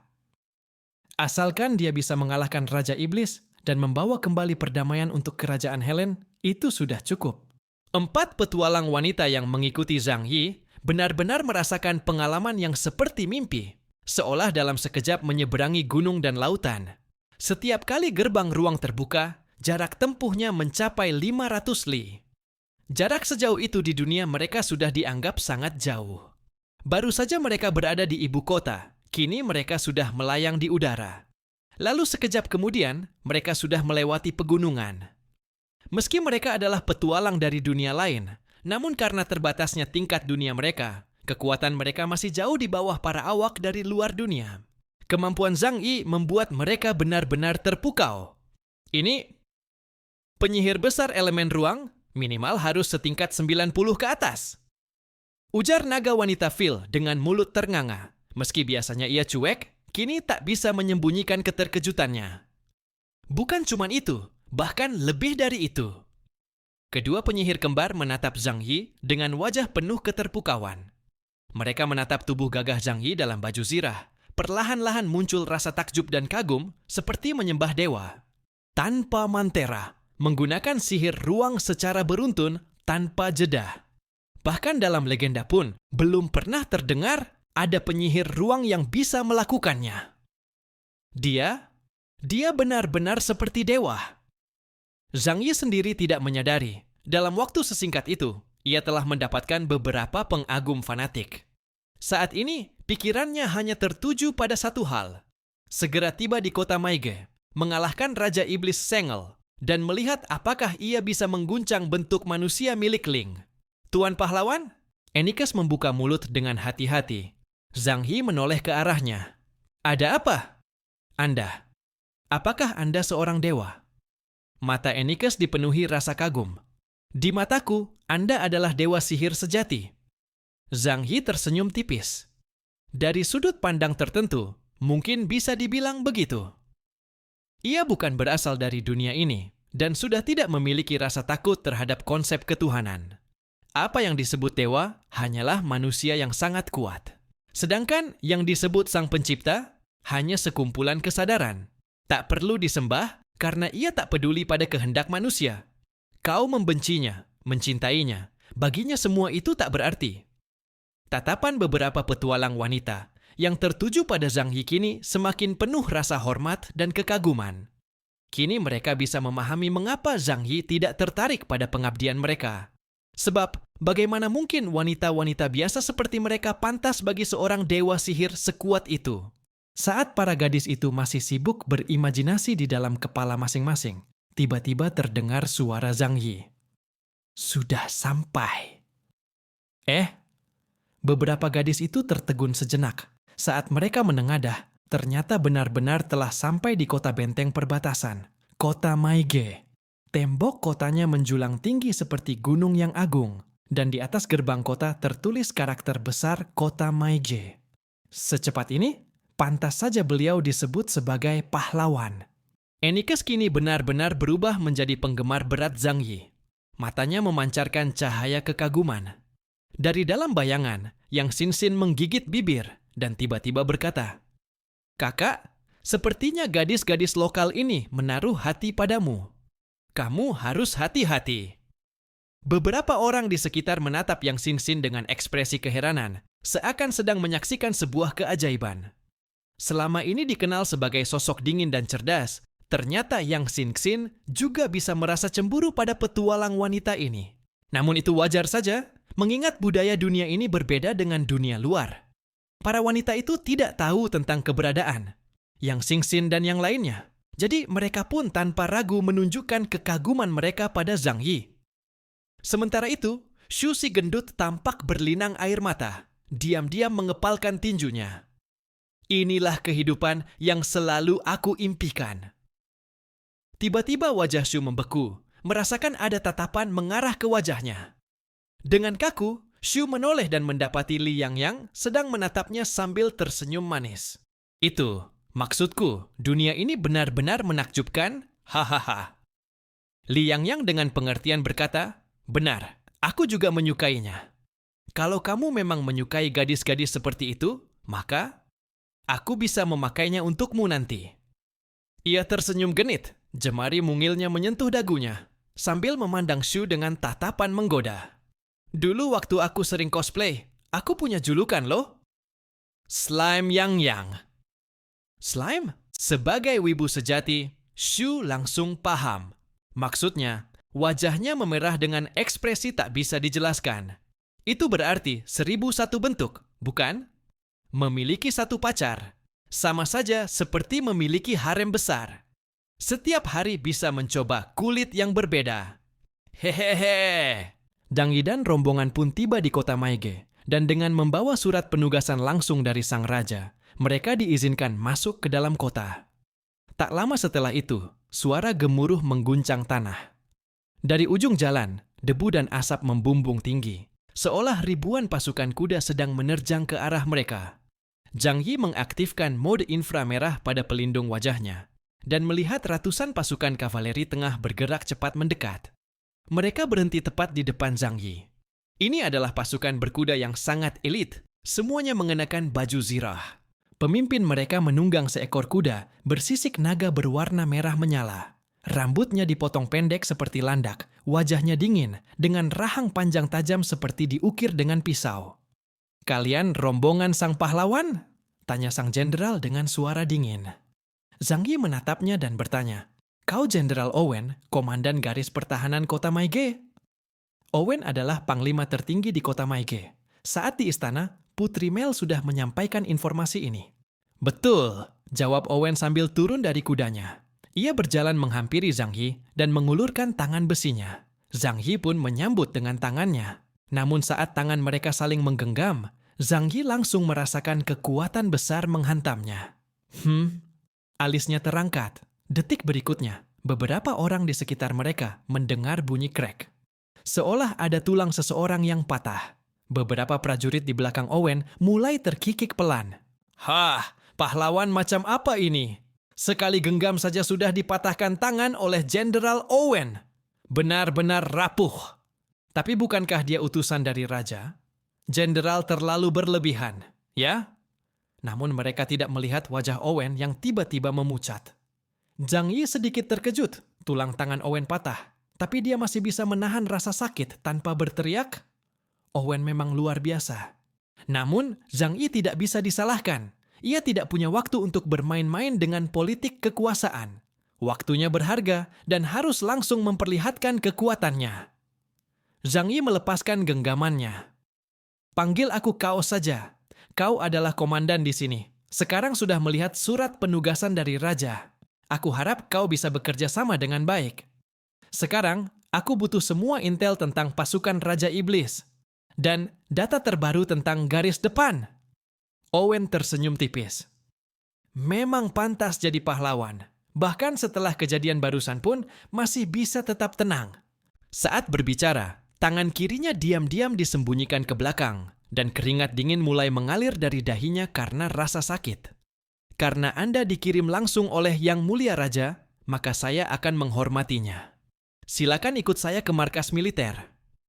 Setelah percobaan awal itu, Owen tidak berani lagi meremehkan Zhang Yi. Karena dirinya sendiri adalah ahli tingkat Sword Saint, salah satu yang paling kuat di seluruh kerajaan Helen. Tadi itu hanya percobaan ringan. Dia hanya menggunakan sekitar 10% kekuatannya. Takut kalau sampai mencederai sang pahlawan. Namun siapa sangka, justru kekuatan dari Zhang Yi yang jauh lebih besar. Meskipun kemudian dia mengerahkan seluruh kekuatan, yang bahkan bisa menghancurkan dinding benteng hasilnya. Bukan lawan yang terluka, justru dirinya sendiri yang tangannya remuk. Sang pahlawan di hadapannya adalah petarung sejati. Seorang yang benar-benar dipilih oleh takdir. Kuat dan menakutkan. Dia harus segera kembali untuk memanggil pendeta agar menyembuhkan luka tangannya. Zhang Yi mengikuti Owen kembali ke markas militer. Begitu sampai, Owen segera memerintahkan semua orang untuk pergi. Setelah tidak ada orang lain, ia langsung menunjukkan sikap yang sama sekali berbeda. Owen memberi hormat pada Yang Mulia Pahlawan. Mohon maaf atas sikap saya sebelumnya. Bukan karena meragukan kekuatan Anda, hanya saja kerajaan sudah ratusan tahun tidak melihat sosok pahlawan sejati. Saya khawatir ini hanyalah penyamar. Jadi saya mencoba mengetes. Saya benar-benar kagum atas kekuatan Anda dan siap bekerja sama penuh dalam misi penaklukan ini. Zhang Yi mengangkat alis. Tak heran pria ini bisa jadi pemimpin militer. Kuat dan cerdas pula. Zhang Yi duduk di kursi, lalu bertanya dengan nada tenang. Ceritakan semuanya. Apa kekuatan pasukan Raja Iblis? Dan seberapa kuat sang Raja Iblis sendiri? Saat topik militer disebut, Jenderal Owen langsung berubah serius. Pasukan Raja Iblis terdiri dari 7 legiun, dengan total lebih dari 500.000 prajurit. Ketujuh legiun itu terdiri dari orc, naga bumi, setengah orc, ghoul pemakan mayat, sukubus, raja wali raksasa, dan goblin. Masing-masing memiliki lebih dari 100.000 prajurit. Dari semuanya, Legiun Sukubus adalah yang paling berbahaya. Meski jumlah mereka sedikit, tetapi setiap kali muncul di medan perang, mereka bisa langsung membuat prajurit kami kehilangan semangat bertarung. Zhang Yi mendengar sebuah istilah yang cukup luar biasa. Sukubus? Ia mengelus dagunya. Apakah ras itu benar-benar sekuat itu? Ia memang cukup tertarik dengan ras tersebut. Kalau ada kesempatan, tentu ia ingin merasakan langsung kekuatan mereka. Ekspresi Owen tampak serius. Tentu saja, mereka bisa membuat orang berada dalam keadaan bergelora oleh nafsu kapan saja dan di mana saja. Jika dalam pasukan kami tidak ada pendeta yang melakukan ritual penyucian, maka prajurit biasa yang berhadapan dengan mereka bahkan tidak akan punya kesempatan untuk menyerang. Langsung tersungkur karena terlalu menikmati. Zhang Yi mengusap hidungnya. Itu memang cukup gila. Owen melanjutkan. Meskipun pasukan iblis sangat kuat, pasukan manusia juga bukan sekadar hiasan. Kami telah bertarung langsung selama 3 tahun dan masih mampu menahan serangan mereka. Kedua belah pihak mengalami pasang surut. Zhang Yi mulai tertarik dan bertanya, "Oh, lalu bagaimana kalian menyelesaikan masalah itu?" Dengan penuh kebanggaan, Owen menjawab, "Cukup dengan menyucikan diri sebelum pertempuran. Kalau sudah bersih, maka godaan sukubus tidak mempan." Zhang Yi mengangguk penuh pemahaman, lalu mengacungkan jempol. "Cerdas juga kalian." Tapi yang paling menyulitkan tetap Raja Iblis, Sengel. Owen menunduk dengan nada berat. Sebagai Sword Saint tertinggi di pihak manusia, kekuatanku pun tetap sulit untuk menandinginya. Hanya jika bergabung dengan 5 Grand Magus dari kota Maige, ditambah formasi sihir kota, kami baru bisa menahan invasinya. Zhang Yi menggosok punggung tangannya dan bertanya dengan nada tenang. Kalau dibandingkan dengan kekuatanmu sendiri, seberapa kuat dia? Owen berpikir sejenak lalu menjawab, "Begini saja, kalau aku melawan dia secara langsung dan bertarung sekuat tenaga, kemungkinan terburuk adalah aku tewas dan yang terbaik, aku hanya mampu memutuskan satu lengannya." Zhang Yi mengangkat alis. Ia bangkit dari kursinya. "Jenderal Owen, bagaimana kalau kita lakukan sebuah eksperimen? Kau lihat saja, apakah kekuatanku sebanding dengan Raja Iblis?" Mendengar tantangan itu, tangan kiri Owen refleks menggenggam pedang kehormatannya di pinggang. Yang mulia pahlawan, saya akui kekuatan fisik Anda sangat hebat. Tapi bukan untuk menyombongkan diri. Keluarga Owen terkenal sebagai keluarga Sword Saint. Kemampuanku sebenarnya terletak pada ilmu pedang. Maaf jika sebelumnya Anda mengira saya lemah. Tapi jika kita benar-benar bertarung, bisa jadi saya melukai Anda. Zhang Yi tersenyum dari balik helmnya. Hanya terdengar suara tawa pelan, dalam dan sedikit menyindir. Tak masalah. Kalau memang bisa melukaiku, bukankah itu berarti kekuatanku belum cukup untuk menghadapi Raja Iblis? Itu justru bagus. Aku bisa pertimbangkan strategi baru. Tak perlu khawatir, aku tidak akan membalas. Silakan serang sekuat tenaga. Mendengar hal itu, Owen pun tak ragu lagi. Karena Anda sendiri yang mengatakan, maka saya mohon izin. Tapi tempat ini terlalu sempit. Silakan ikut saya ke arena duel. Arena duel di dalam markas telah diperkuat dengan sihir oleh para penyihir dan tidak mudah rusak. Tempat itu adalah arena terbaik untuk duel antara pendekar dan penyihir tingkat tinggi. Zhang Yi dan Owen keluar dari tenda. Namun mereka mendapati tempat itu sudah penuh dengan para perwira. Mereka berpura-pura tak mendengar apapun dan semua menoleh ke arah lain. Padahal percakapan antara Zhang Yi dan Owen tadi cukup keras. Jadi semua pasti sudah tahu bahwa akan ada pertarungan. Owen menatap mereka dengan tajam, lalu berjalan membawa Zhang Yi menuju arena duel. Begitu mereka berdua keluar, berita pun langsung menyebar. Jenderal Owen akan duel dengan sang pahlawan. Gila, ini berita besar. Ayo cepat. Kesempatan langka seperti ini tidak boleh dilewatkan. Kalian tebak siapa yang akan menang? Jelas Jenderal Owen. Anak muda itu entah dari mana datangnya. Meskipun katanya pahlawan, dia belum tentu pernah mencicipi kerasnya medan perang. Sedangkan Jenderal Owen adalah Sword Saint yang dikenal luas. Sekali tebasan, tak ada yang bisa menangkis. Di dunia ini, satu-satunya orang yang mungkin bisa menahan pedang Jenderal Owen secara langsung. Ia cuma Raja Iblis. Kabar duel antara pahlawan dan Jenderal Owen pun menyebar ke seluruh kota Maige. Di Akademi Sihir Maige, di dalam perpustakaan sihir yang besar, Grand Magus Kudov sedang meneliti kitab sihir dengan rambut acak-acakan dan topi besar penyihirnya. Tiba-tiba, seekor burung bangau kertas terbang, masuk dari jendela dan hinggap di bahunya. Sebuah pesan suara masuk ke telinganya. Seorang pahlawan muncul dan dia akan bertarung dengan Owen? Menarik. Aku harus lihat sendiri seberapa kuat pahlawan ini. Jika dia punya bakat sihir, mungkin bisa kuambil jadi murid. Di pasukan sihir, penyihir kepala Tarim juga mendapatkan kabar itu. Ia membelai janggutnya dan berkata, "Pahlawan? Jenis manusia yang hanya muncul dalam legenda. Ini terlalu menarik. Aku harus melihatnya." Tak lama kemudian, semua tokoh penting di kota Maige mendapatkan kabar tersebut. Mereka pun berduyun-duyun menuju arena militer, ingin melihat seperti apa sosok pahlawan itu. Juga untuk mengetahui seberapa kuat sebenarnya kekuatannya. Setelah bertahun-tahun perang melawan pasukan Raja Iblis, semua orang sangat berharap munculnya seorang pahlawan yang bisa memimpin mereka menuju kemenangan. Zhang Yi dan Owen tiba di arena. Owen turun ke lapangan dan bersiap-siap. Ia mengeluarkan pedang sihir legendaris warisan keluarganya dan mengenakan zirah terbaiknya. Zhang Yi tak melakukan persiapan apapun karena dirinya selalu berada dalam kondisi terbaik. Mereka berdua berjalan melalui lorong masuk ke arena, dan tempat itu sudah penuh sesak. Di tribun atas, 5 Grand Magus, para jenderal militer, bangsawan kota, semua berkumpul di sana. Semua mata menatap ke arah lorong tempat Zhang Yi akan muncul. Saat melihat seseorang yang tubuhnya tertutup zirah gelap merah menyeramkan, mata mereka menunjukkan ekspresi bingung dan waspada.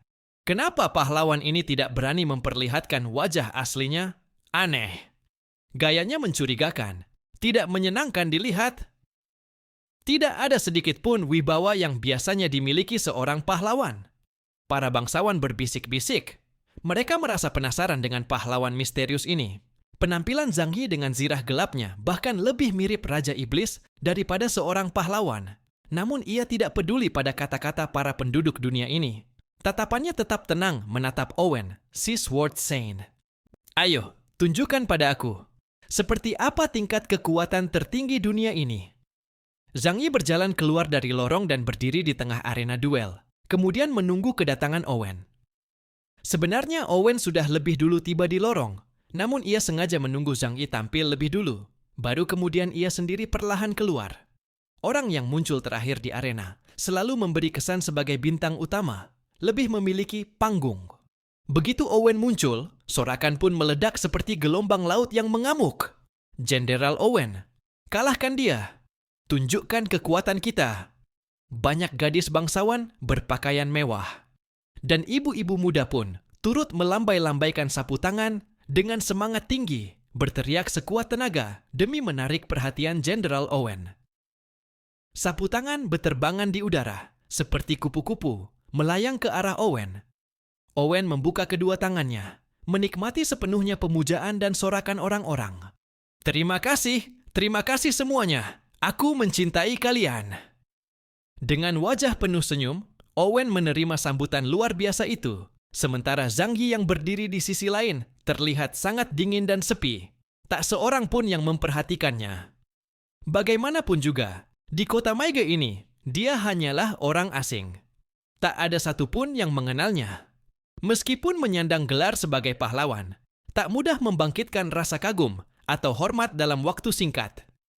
Hanya beberapa penyihir dan pendekar tingkat tinggi yang memperhatikannya dengan tatapan serius. Pahlawan legendaris katanya sudah lebih dari 300 tahun tidak muncul. Seberapa kuat kekuatannya sekarang? Siapa yang tahu? Tapi konon katanya, para pahlawan itu senangnya pura-pura lugu dan polos, memancing cerita romansa Yasashi tiap hari, lalu diam-diam menunggu gadis-gadis yang jatuh cinta padanya. Dasar munafik. Mari kita lihat kekuatannya dulu. Bagaimanapun juga, kami telah lama mengalami kesulitan dalam perang melawan pasukan Raja Iblis. Kami sangat butuh kekuatan luar biasa yang bisa memecahkan kebuntuan ini. Di atas arena duel, Owen menikmati sorakan penonton. Kemudian ia menghadap Zhang Yi, dan nada bicara serta ekspresinya mulai menunjukkan kesombongan. Yang mulia pahlawan, pedangku sangat berbahaya. Sudah siapkah kau? Zhang Yi sudah tampak sedikit tidak sabar. Cepat saja. Aku sedang buru-buru. Jenderal Owen mencabut pedang panjang yang tergantung di pinggangnya. Itu adalah pedang yang benar-benar luar biasa, sangat mewah dan tajam.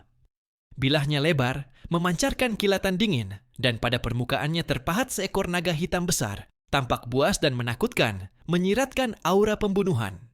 Itu dia, pedang suci warisan keluarga Owen, Slayer of Dragons. Konon katanya, pedang itu pernah membunuh seekor naga raksasa, bahkan gigi dan tulang naganya masih tertanam di dalamnya. Jenderal Owen benar-benar serius. Ia langsung mengeluarkan pedang pusaka warisan. Pahlawan itu bakal celaka. Owen mengangkat pedangnya dan berkata pada Zhang Yi, "Yang mulia pahlawan, sebagai bentuk penghormatanku padamu, aku hanya akan mengayunkan 3 tebasan. Jika kau bisa menahan ketiganya, maka aku akan mengakui kekuatanmu." Walaupun Zhang Yi sudah berulang kali mengatakan tidak akan membalas, Owen tetap merasa perlu menegaskan kembali hal ini. Ia takut kalau sampai membuat Zhang Yi marah dan dibalas. Jujur saja, dia tak yakin bisa menang melawan kekuatan Zhang Yi. Baiklah, silakan mulai, kata Zhang Yi. Owen menggenggam pedang suci dengan kedua tangannya, mengarahkannya ke Zhang Yi. Wajahnya berubah menjadi sangat serius. Dari seluruh pori-porinya, energi berwarna emas mulai memancar deras. Gelombang keemasan membumbung tinggi ke langit, seperti nyala api yang menyala-nyala. Di atas kepala Owen, terbentuk siluet seekor naga emas raksasa. Manifestasi kekuatan. Zhang Yi menggumam tenang. Jurus seperti itu bukan hal yang asing baginya. Sistem cerdasnya segera memberikan laporan suara. Deteksi reaksi energi di depan. Nilai kekuatan spesial, 12.000. Klasifikasi, tank putih. Naga emas yang muncul dari tubuh Owen kembali membuat penonton bersorak heboh. Itu Raging Dragon Battle Aura.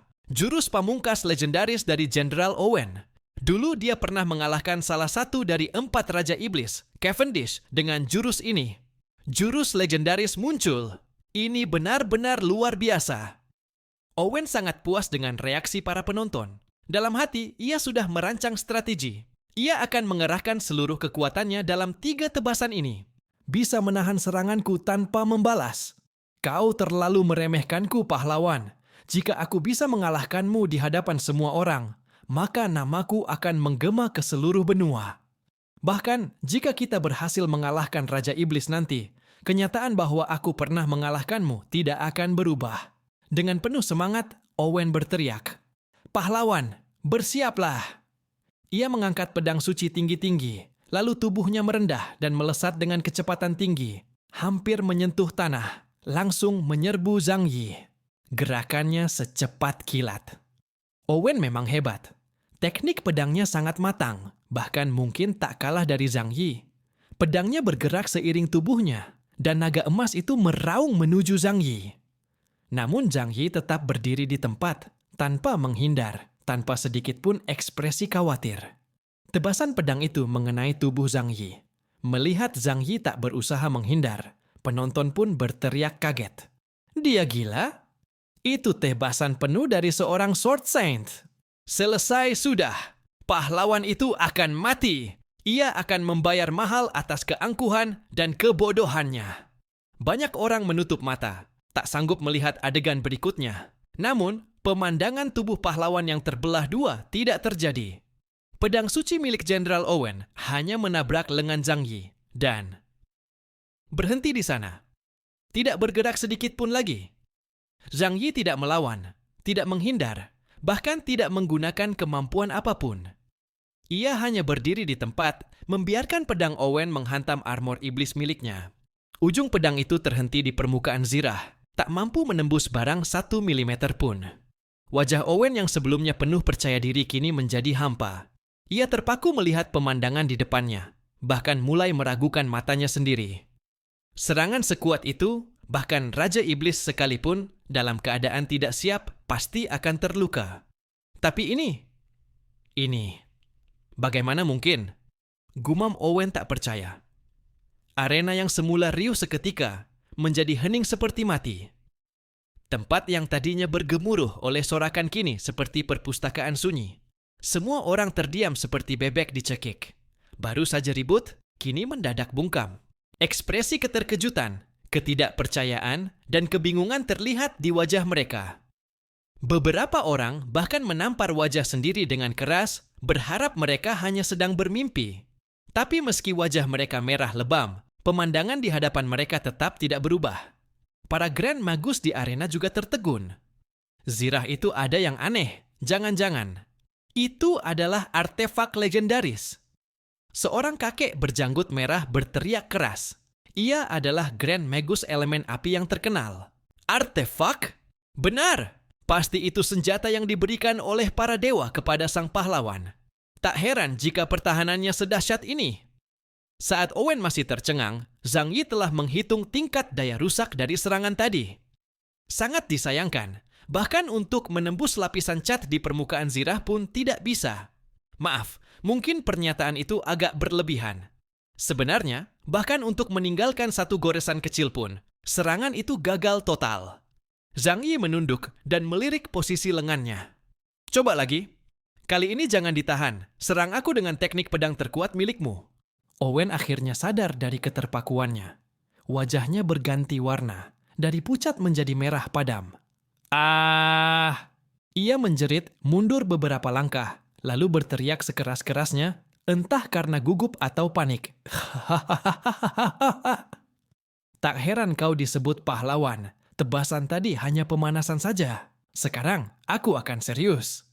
Mendengar itu, orang-orang yang tadi menahan napas langsung menghela nafas lega.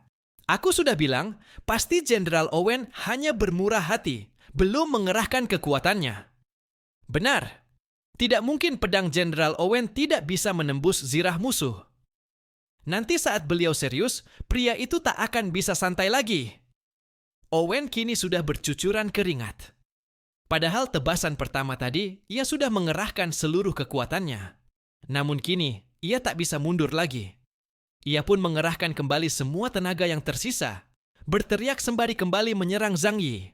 Mungkin hanya pelindung bahunya saja yang kuat. Kali ini, aku akan menebas ke celah zirah, ke leher. Tebas lehernya. Aura tempur emas kembali meledak, membentuk badai yang dahsyat. Owen melompat tinggi, lalu menebaskan pedangnya lurus ke arah leher Zhang Yi. Zhang Yi tetap tak bergerak sedikit pun, membiarkan dirinya dihantam. Ujung pedang mengenai bagian leher zirahnya, namun hasilnya tetap sama, tidak berbeda sedikit pun. Sambungan antar bagian zirah juga amat kokoh, dan Zhang Yi sudah mempersiapkan diri. Pedang tertahan di lehernya. Zhang Yi merasa pose seperti itu cukup mengganggu, jadi ia menekuk jari dan mencongkel ringan pedang itu. Tak memakai banyak tenaga, gerakannya seperti mengusir lalat. Tapi karena kekuatan zirah dewa itu terlalu besar, Owen langsung terlempar sejauh beberapa ratus meter dan membentur tembok arena dengan keras. Debu mengepul. Orang-orang terkejut saat melihat bahwa sang pahlawan mereka, Jenderal Owen, sudah menghunjam dinding seperti bentuk manusia terpahat di sana. Jenderal Owen. Banyak orang menutup mulut, merasa seolah dunia runtuh di hadapan mereka. Owen merangkak keluar dari dinding dengan susah payah. Haha, tak heran kau disebut pahlawan. Aku sudah memberimu 2 kesempatan dan kau berhasil melewatinya. Serangan terakhir ini, aku akan menggunakan kekuatanku yang sebenarnya. Bersiaplah. Namun kali ini, banyak orang mulai sadar ada sesuatu yang tidak beres. Karena penampilan Owen sudah tak terlihat baik-baik saja. Owen mengangkat pedang suci, lalu berteriak sambil menyerang lagi. Kali ini, ia benar-benar membakar seluruh kekuatannya. Wajahnya sudah berubah bengkok karena ketegangan dan keputusasaan. Zhang Yi menatapnya dengan tatapan kasihan. Ia sudah memahami standar kekuatan dunia ini. Seorang manusia dengan tingkat kekuatan White Tank saja bisa disebut puncak kekuatan umat manusia dan diberi gelar Sword Saint. Zhang Yi tahu bahwa hanya berdiri di tempat pun, zirah dewa miliknya tidak akan tergores sedikit pun. Dan dengan bantuan jarum detik waktu, ia bahkan bisa memperkirakan serangan berikutnya. Tebasan ketiga pun tiba. Owen kini sudah terlihat gila. Dia masih sulit percaya bahwa seorang Sword Saint sepertinya yang menyerang dengan seluruh kekuatan tetap tidak bisa melukai pahlawan yang bahkan tidak bergerak sedikit pun. Seluruh keyakinan dan pandangan dunianya mulai runtuh, sehingga pikirannya pun menjadi kacau dan tidak stabil. Tebasan ketiga, ia arahkan langsung ke kepala Zhang Yi. Helm milik Zhang Yi berbentuk seperti anjing liar yang menggila, sangat menyeramkan. Di mata Owen saat itu, Zhang Yi tampak seperti iblis yang datang untuk mempermalukannya. Maka tebasan kali ini disertai dengan emosi campur aduk, amarah, putus asa, dan kegilaan. Akhirnya ada hasil yang terlihat dari serangannya. Pedang suci menebas helm Zhang Yi dan terdengar suara retakan yang sangat jelas. Pedang warisan keluarga Owen, Slayer of Dragons. Crack. Patah menjadi 2 bagian. Seluruh arena kembali terdiam. Lengan dan kaki Owen mulai gemetar. Zhang Yi bahkan tidak menyerangnya. Tetapi getaran balik dari zirah itu saja sudah cukup untuk membuat tubuh Owen melemah. Melihat pedangnya yang patah dan kekacauan dalam pikirannya, Owen pun terbalikkan matanya. Dan langsung pingsan di tempat. Aneh. Padahal aku tidak menyentuhnya. Kenapa dia bisa seperti itu? Kata Zhang Yi dengan nada bingung. Mungkin yang kamu lukai adalah hatinya. Suara Zhou Ke'er terdengar sambil tertawa pelan. Beberapa prajurit segera berlari mendekat dan menggotong tubuh Jenderal Owen keluar dari arena. Saat mereka pergi, Zhang Yi sempat melihat kelopak mata Owen sedikit berkedut. Orang ini cukup pintar. Kalau dia tidak pura-pura pingsan, situasi ini mungkin tak akan bisa dikendalikan. Pandangan para penonton terhadap Zhang Yi pun langsung berubah total. Sebelumnya mereka kurang menyukainya karena tidak tahu kekuatannya. Sekarang mereka semua terpukau oleh kekuatan Zhang Yi. Inilah pria sejati. Para wanita bangsawan dan ibu muda melemparkan tatapan mengagumi ke arah Zhang Yi. Bahkan beberapa wanita yang lebih berani diam-diam melemparkan pakaian dalam mereka ke arahnya. Pahlawan telah datang. Kerajaan Helen akan diselamatkan. Pahlawan telah datang. Perang ini akan segera berakhir. Orang-orang biasa tidak peduli politik. Mereka hanya merasa bahagia karena merasa penyelamat mereka telah tiba. Namun Zhang Yi justru merasa sangat membosankan. Ia menatap ke arah tribun, tempat para ahli dari kota Meige duduk. Aku dengar, Jenderal Owen bersama 5 Grand Magus berhasil menahan invasi Raja Iblis. Sekarang, aku ingin tahu, sejauh apa sebenarnya kekuatan kalian para Grand Magus? Ia mengangkat tangan dan melambai ke arah tribun, lalu berkata, "Waktuku cukup terbatas, jadi mari kita hemat waktu. Kalian semua maju bersama saja. Oh ya, kalau ada yang merasa dirinya juga cukup kuat, silakan ikut juga." Keributan pun pecah di tribun. Meskipun mereka sudah menyaksikan sendiri kekuatan Zhang Yi, mendengar tantangan seperti itu membuat para penyihir dan pendekar kawakan tidak bisa duduk diam. Satu orang menantang semua petarung terbaik di kota Meige. Benar-benar pahlawan sejati.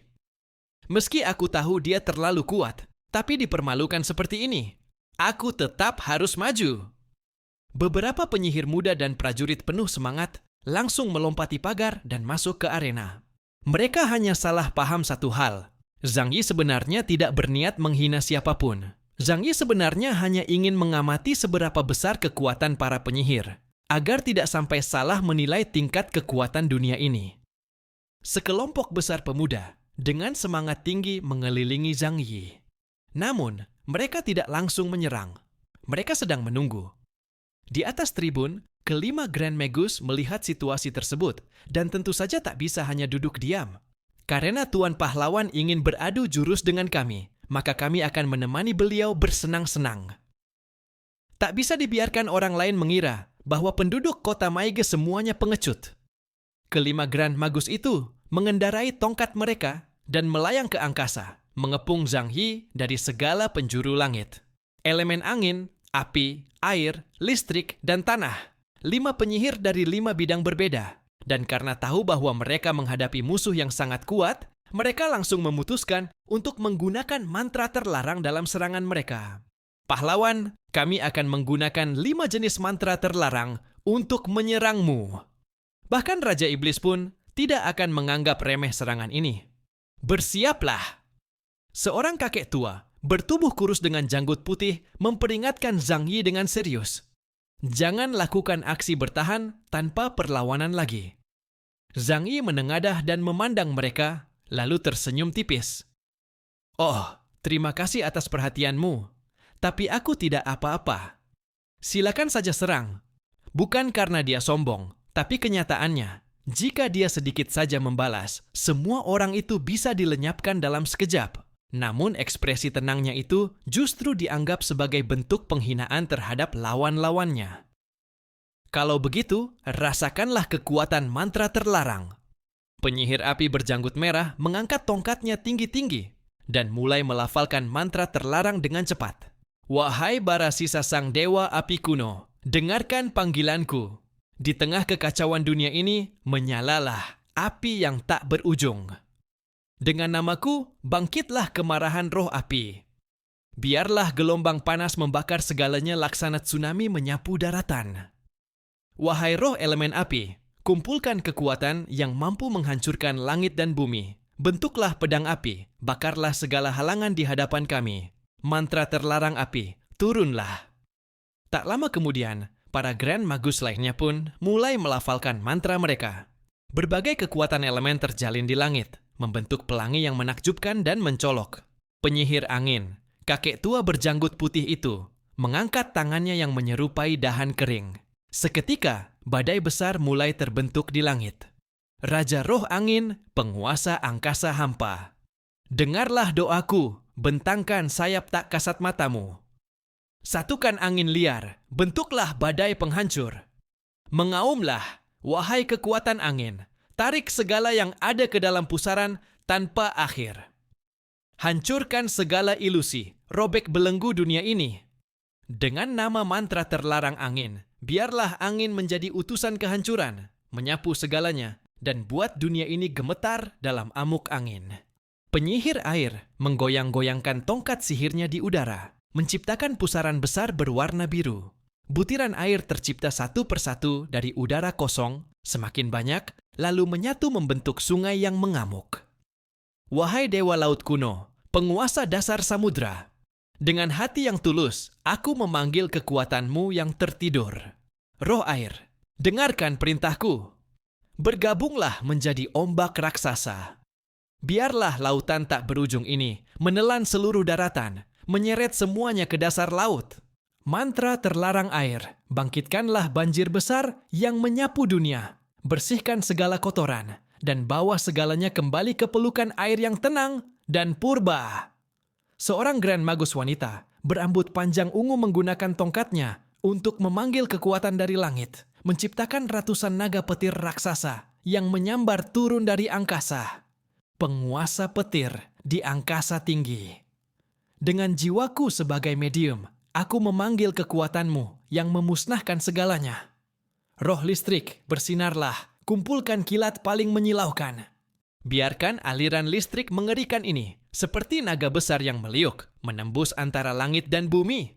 Dengan wibawa mantra terlarang petir, ubahlah segalanya menjadi abu. Biarlah kilat menjadi lonceng kematian dunia ini.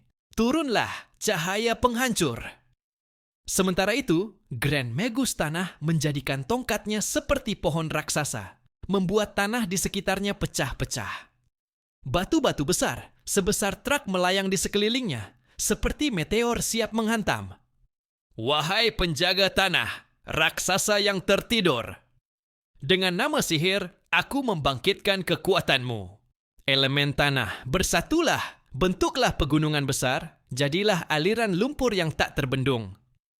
Biarlah bumi runtuh, sungai dan gunung berpindah tempat, dan segalanya terkubur di bawah lapisan batu dan tanah yang berat.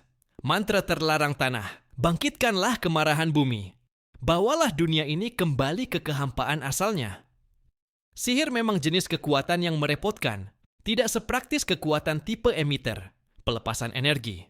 Karena semakin rumit suatu sihir, maka semakin panjang pula mantranya. Bahkan terkadang harus disertai penggambaran lingkaran sihir yang kompleks. Itulah sebabnya, penyihir biasanya hanya efektif dalam perang besar.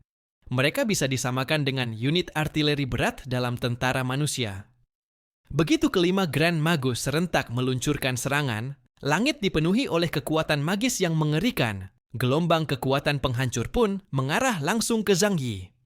Sementara itu, para pendekar dan penyihir muda memanfaatkan momen ini untuk meluncurkan kemampuan mereka demi menjaga sedikit martabat para pejuang kota Maige. Zhang Yi pun ikut-ikutan. Ia mulai melafalkan sesuatu dengan pelan. Wahai zirah dewa yang dibuat dari tubuh sahabatku, Yitu Gaer, tunjukkan kekuatanmu yang sejati di hadapanku. Aku, pahlawan kekacauan, yang telah mengikat kontrak denganmu, memerintahkan. Segel, terbuka. Sebenarnya itu semua tidak ada gunanya. Gelombang kekuatan sihir dan aura tempur menyapu sekeliling Zhang Yi, mengepung dan menghantamnya tanpa henti. Kekuatan sebesar ini cukup untuk menghancurkan setengah dari kota Maige. Namun Zhang Yi berdiri laksana batu besar di tengah arus besar, tak bergerak sedikit pun. Setelah waktu lama berlalu, energi sihir akhirnya menghilang. Semua orang bersiap untuk melihat apakah sang pahlawan masih hidup. Namun yang mereka lihat adalah Zhang Yi bahkan tidak bergeser sejengkal pun. Zirahnya masih tampak seperti baru keluar dari bengkel pandai besi, tanpa goresan sedikit pun. Grand Magus tua itu tak sanggup menerima kenyataan tersebut. Matanya terbalik dan ia langsung pingsan di tempat. Sementara itu, Zhang Yi memanfaatkan kesempatan ini untuk membuat sistem kecerdasannya menganalisis kekuatan sihir dunia ini. Strukturnya mirip dengan tipe emitter.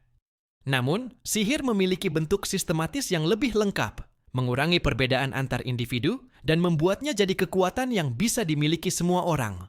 Kekurangannya, pelepasannya rumit, serta memiliki kelemahan sistemik dan hubungan saling mengalahkan antar elemen. Kini, Zhang Yi telah memperoleh semua informasi yang ia butuhkan. Waktunya berangkat membasmi Raja Iblis. Ia memutar leher dan meregangkan tubuhnya. Berdiri terlalu lama membuatnya bosan. Namun gerakan kecilnya ini justru membuat para penyihir dan pendekar di sekitarnya pucat pasi. Mereka langsung tersungkur mundur dengan wajah ketakutan. Kelima Grand Magus kota Maege semuanya pucat pasi.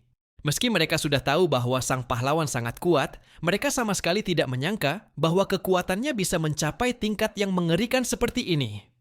Bahkan, Raja Iblis pun tidak mungkin bisa menerima serangan kita secara langsung tanpa sedikit pun bertahan.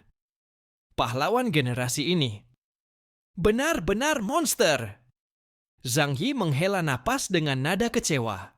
Bukan karena dia tidak pernah berpikir untuk langsung membunuh para Grand Magus dan Sword Saint ini. Namun alasannya bukan karena dendam pribadi, melainkan karena di dunia ini, tampaknya satu-satunya cara untuk meningkatkan tingkat kekuatan ability adalah dengan cara membunuh monster. Ia mendongak, dan benar saja. Ia bisa melihat satu bilah indikator pengalaman di atas kepalanya. Tertulis bahwa dirinya berada di level 398, dan bilah pengalaman itu bahkan sudah menghitam karena terlalu panjang. Namun, makhluk-makhluk di hadapannya ini, meskipun dibunuh semua, tidak akan memberikan kontribusi berarti untuk peningkatan kekuatannya. Dan dia juga enggan membantai makhluk hidup berbentuk manusia tanpa alasan yang jelas. Sudahlah, aku mau pergi menaklukkan Raja Iblis. Zhang Yi memutar pergelangan tangannya, kehilangan minat untuk berbincang lebih jauh dengan penduduk lokal. Setelah mengucapkan itu, ia melompat ke udara. Dan dalam sekejap mata, sosoknya sudah lenyap dari tempat semula. Yang tertinggal hanya tatapan dan seruan kaget dari para ahli kota Maege. Tapi, Tuan Pahlawan, pasukan Raja Iblis itu berjumlah lebih dari 1 juta. Untuk mencapai kastel Raja Iblis, kau harus terlebih dahulu melewati 7 legiun utama dan 4 Raja Langit. Zhang Yi telah pergi, tidak menggubris sedikit pun peringatan mereka. Beberapa Grand Magus yang sudah lanjut usia, meski tubuh mereka renta, namun kebijaksanaan mereka tetap tumbuh. Mereka segera menyadari bahwa ini adalah kesempatan emas untuk menggulingkan kekuatan pasukan Raja Iblis dalam satu gerakan. Tak lama kemudian, Grand Magus Api berjanggut merah berteriak lantang. Cepat, kumpulkan seluruh pasukan kota Maege. Ikuti sang pahlawan dan nyatakan perang terhadap pasukan Raja Iblis. Namun ada juga seorang jenderal yang masih ragu dan berkata, kita hanya memiliki belasan ribu prajurit, dan selama ini kita bisa bertahan hanya karena pertahanan kota Maege. Jika benar-benar keluar dari kota dan melakukan pertempuran habis-habisan dengan pasukan Raja Iblis, apakah kita akan sanggup? Monster memang pada dasarnya memiliki naluri tempur yang luar biasa. Jika saja mereka tidak disatukan oleh Raja Iblis ke dalam satu kerajaan, biasanya mereka pun akan saling membantai satu sama lain secara brutal. Namun, jika mereka benar-benar menyerbu kastel Raja Iblis, maka selain 500.000 pasukan utama, akan ada banyak monster lain yang bisa bergabung dan berubah menjadi prajurit tempur. Hal ini membuat beberapa jenderal semakin ragu. Grand Magus Api menghentakkan kakinya dengan marah. Kalian ragu apa lagi? Pahlawan itu adalah anugerah dari para dewa. Kekuatan dia sudah mendekati level ketuhanan. Jangan sampai kita melewatkan kesempatan luar biasa ini. Beberapa Grand Magus lainnya pun langsung ikut mendesak. Di saat yang sama, Sword Saint Owen yang sebelumnya sempat pingsan, kini juga muncul kembali dan memerintahkan semua jenderal yang berkumpul di arena. Kalian masih menunggu apa? Cepat, pimpin pasukan kalian dan ikut bersama sang pahlawan untuk menaklukkan pasukan Raja Iblis. Orang-orang memandangi Owen yang terlihat sangat bersemangat, lalu bertanya ragu. Jenderal, Anda sudah sembuh? Owen menunjukkan wajah garang. Aku kenapa? Cuma sedikit pingsan. Sudah, jangan banyak tanya. Jangan bahas kejadian tadi. Yang penting sekarang adalah menumpas pasukan Raja Iblis.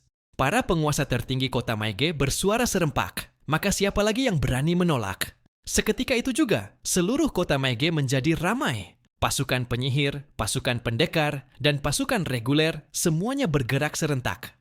Mereka membawa tongkat sihir, zirah, dan senjata mereka lalu membuka gerbang kota dan menyerbu langsung ke arah kamp pasukan Raja Iblis. Kamp utama pasukan Raja Iblis hanya berjarak kurang dari 25 li dari kota Maige. Jika mereka hendak menyerang, maka perjalanan tempurnya hanya membutuhkan waktu 1 hari. Selama 3 tahun terakhir, pasukan Raja Iblis telah sedikit demi sedikit menggerogoti wilayah manusia. Bila mereka berhasil menjatuhkan kota Maige, maka hampir sepertiga wilayah kerajaan Helen akan jatuh ke tangan mereka. Saat itu sudah hampir malam, dan kamp pasukan Raja Iblis sedang dalam suasana santai karena waktunya makan malam. Setelah 3 tahun, di dalam kamp tersebut bahkan sudah dibangun pasar dan taman hiburan. Beberapa goblin pedagang keliling menjual barang dagangan dan membantu para prajurit garis depan mengirimkan rampasan perang ke kampung halaman mereka. Tentu saja, pengiriman surat keluarga juga menjadi bagian dari tugas para pedagang keliling. Hari itu, di atas langit bagian depan kamp pasukan Raja Iblis, tiba-tiba muncul sesosok bayangan hitam raksasa dari udara. Zhang Yi tiba di depan gerbang pasukan Raja Iblis. Dia belum pernah mengalami perang berskala besar. Bahkan di era pasca-apokaliptik, skenario paling besar yang pernah dia lihat hanya melibatkan beberapa puluh ribu orang. Namun, di dunia asing ini, pertempuran yang melibatkan ratusan ribu orang adalah hal biasa. Pemandangan yang terpampang di depan matanya sangat mengguncang, tak bisa dijelaskan dengan kata-kata. Kamp raksasa ini membentang sejauh puluhan mil. Jumlah total prajurit dan personel pendukung mencapai lebih dari 1 juta. Ini adalah kota militer yang sangat megah. Ling Changgong berdiri di samping Zhang Yi dan bertanya, "Kau mau bagaimana? Apakah kau akan membantai seluruh pasukan Raja Iblis ini? Atau langsung masuk ke kastel Raja Iblis dan membunuh rajanya?" Zhang Yi meliriknya sejenak. "Menurutmu, aku kesini buat apa?" Ling Changgong memutar matanya, lalu menjawab, "Menaklukkan Raja Iblis." Zhang Yi mengangguk pelan. "Tapi aku memang selalu senang sekalian mengambil hal-hal lain. Kekuatan Raja Iblis kira-kira sudah bisa kutebak. Tapi menurut aturan dunia ini, ia membuka kedua lengannya lebar-lebar. Kalau aku langsung menghabisi lebih dari 1 juta pasukan elit iblis di sini, kira-kira seberapa besar dampaknya bagi peningkatan kekuatanku?" Pupil mata Ling Changgong mengecil tajam. "Kau? Jadi itu maksudmu?" Zhang Yi menyeringai lebar, menampilkan senyum licik dan jahat. "Semua esensi jiwa ini berasal dari dunia luar, direbut oleh Mamon. Kalau dia bisa mencuri divinitas milik Kagago, kenapa aku tidak bisa merebutnya darinya? Jangan kira aku datang ke sini cuma untuk main-main." Di depan kamp pasukan Raja Iblis, langit tiba-tiba menjadi gelap. Meski hari sudah menjelang malam, namun cahaya jingga matahari senja belum sepenuhnya pudar. Namun sekarang, langit seketika menjadi suram, membuat banyak monster menjadi waspada. Mereka mendongak ke atas, lalu melihat langit yang seperti permukaan air ditetes tinta hitam. Tinta itu dengan cepat menyebar membentuk lubang hitam raksasa di angkasa. "Itu apaan?"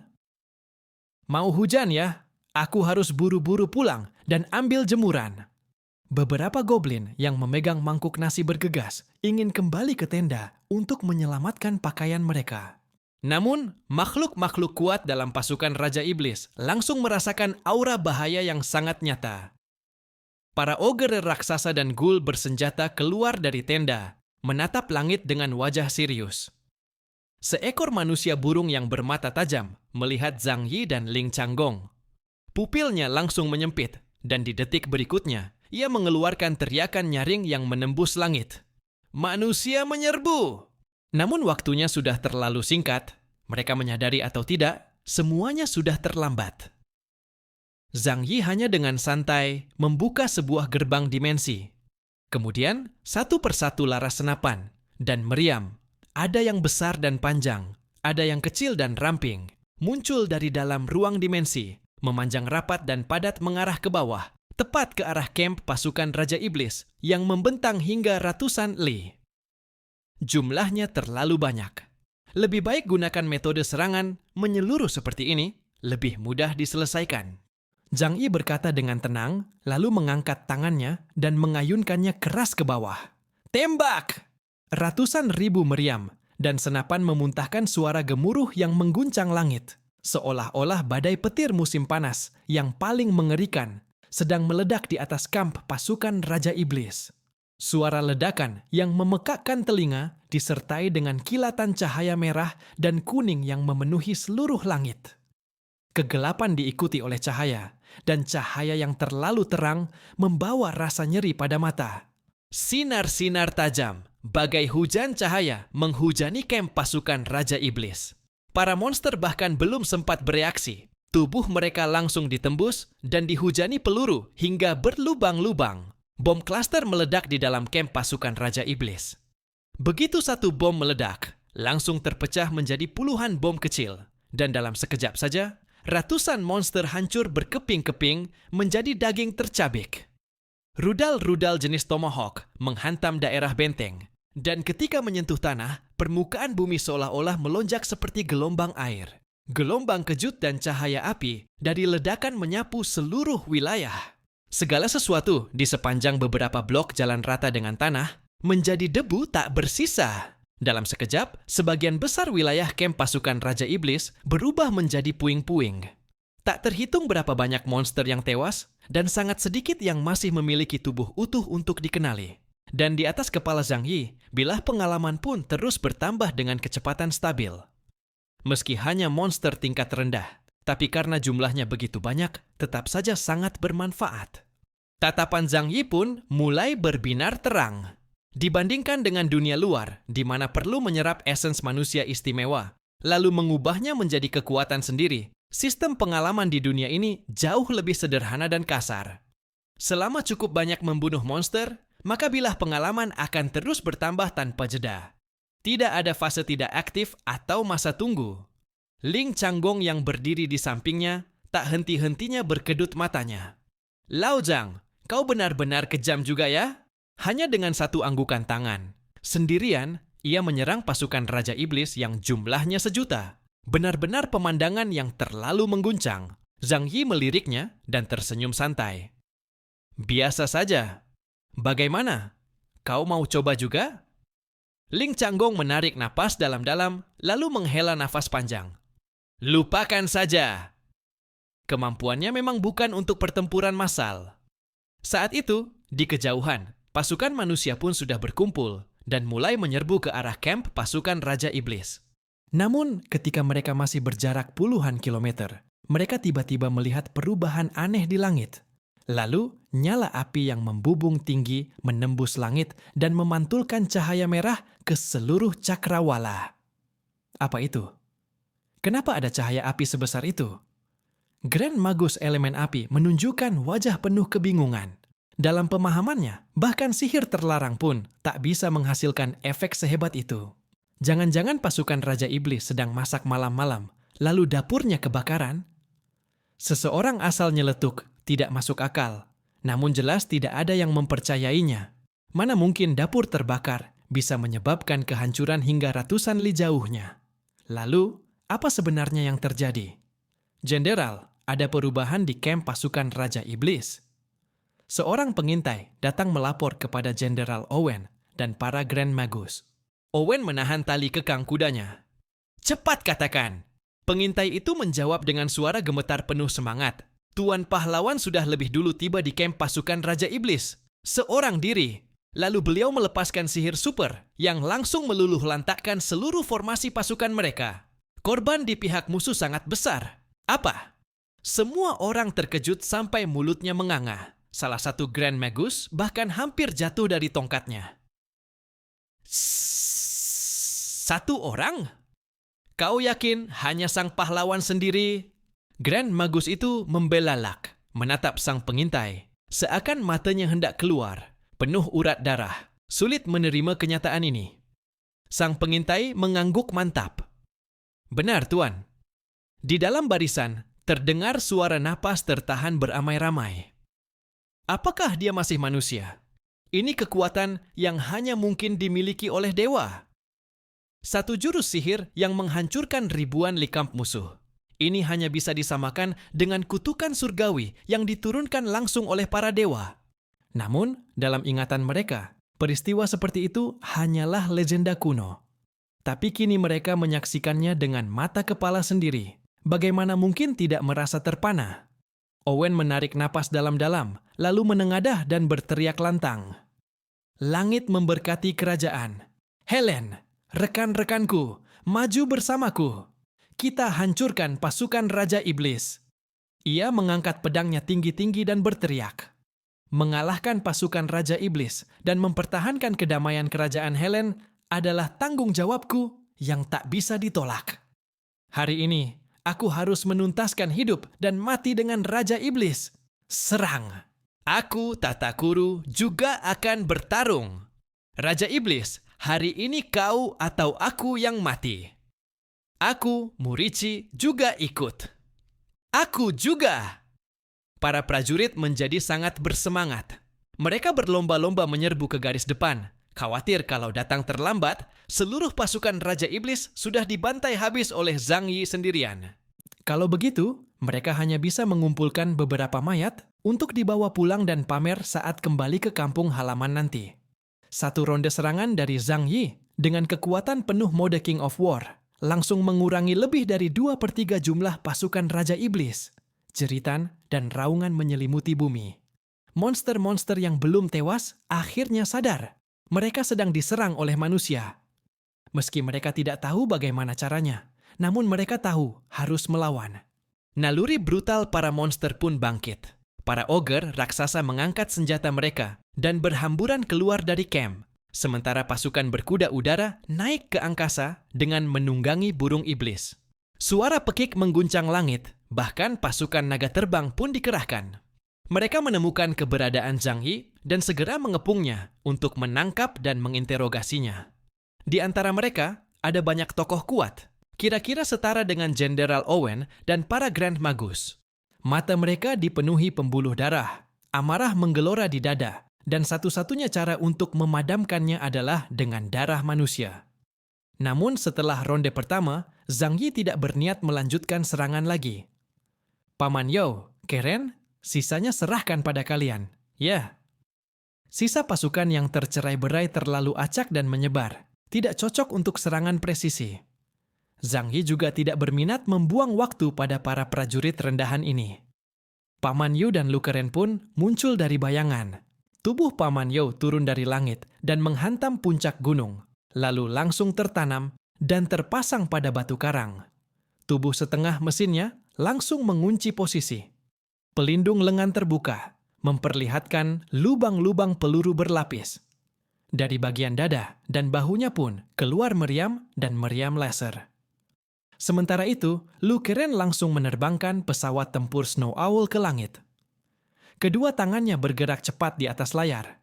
Snow Owl memiliki penglihatan tanpa titik buta.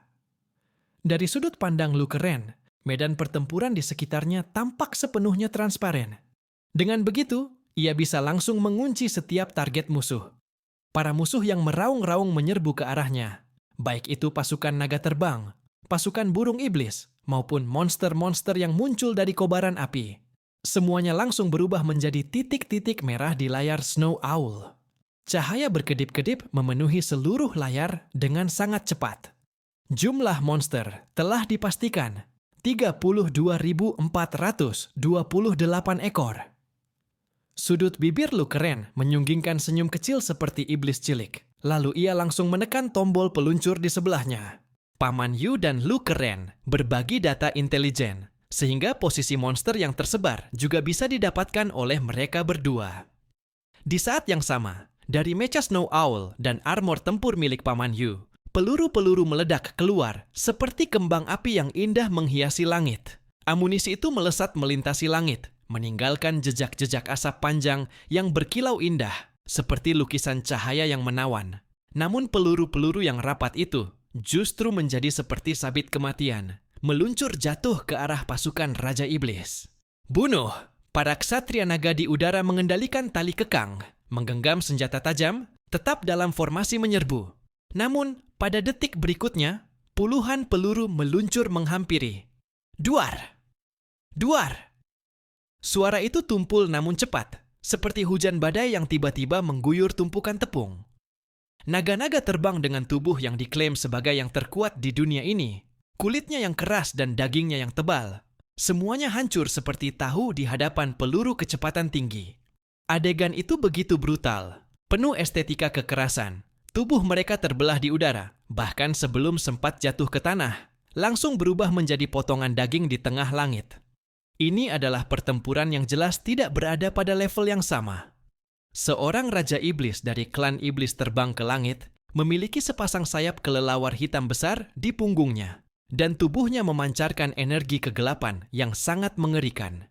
Menghadapi monster besar berwarna perak dari kejauhan, ia mulai memusatkan energi, menciptakan sebuah meriam energi besar di kedua tangannya, bersiap menembakkannya untuk menjatuhkan musuh.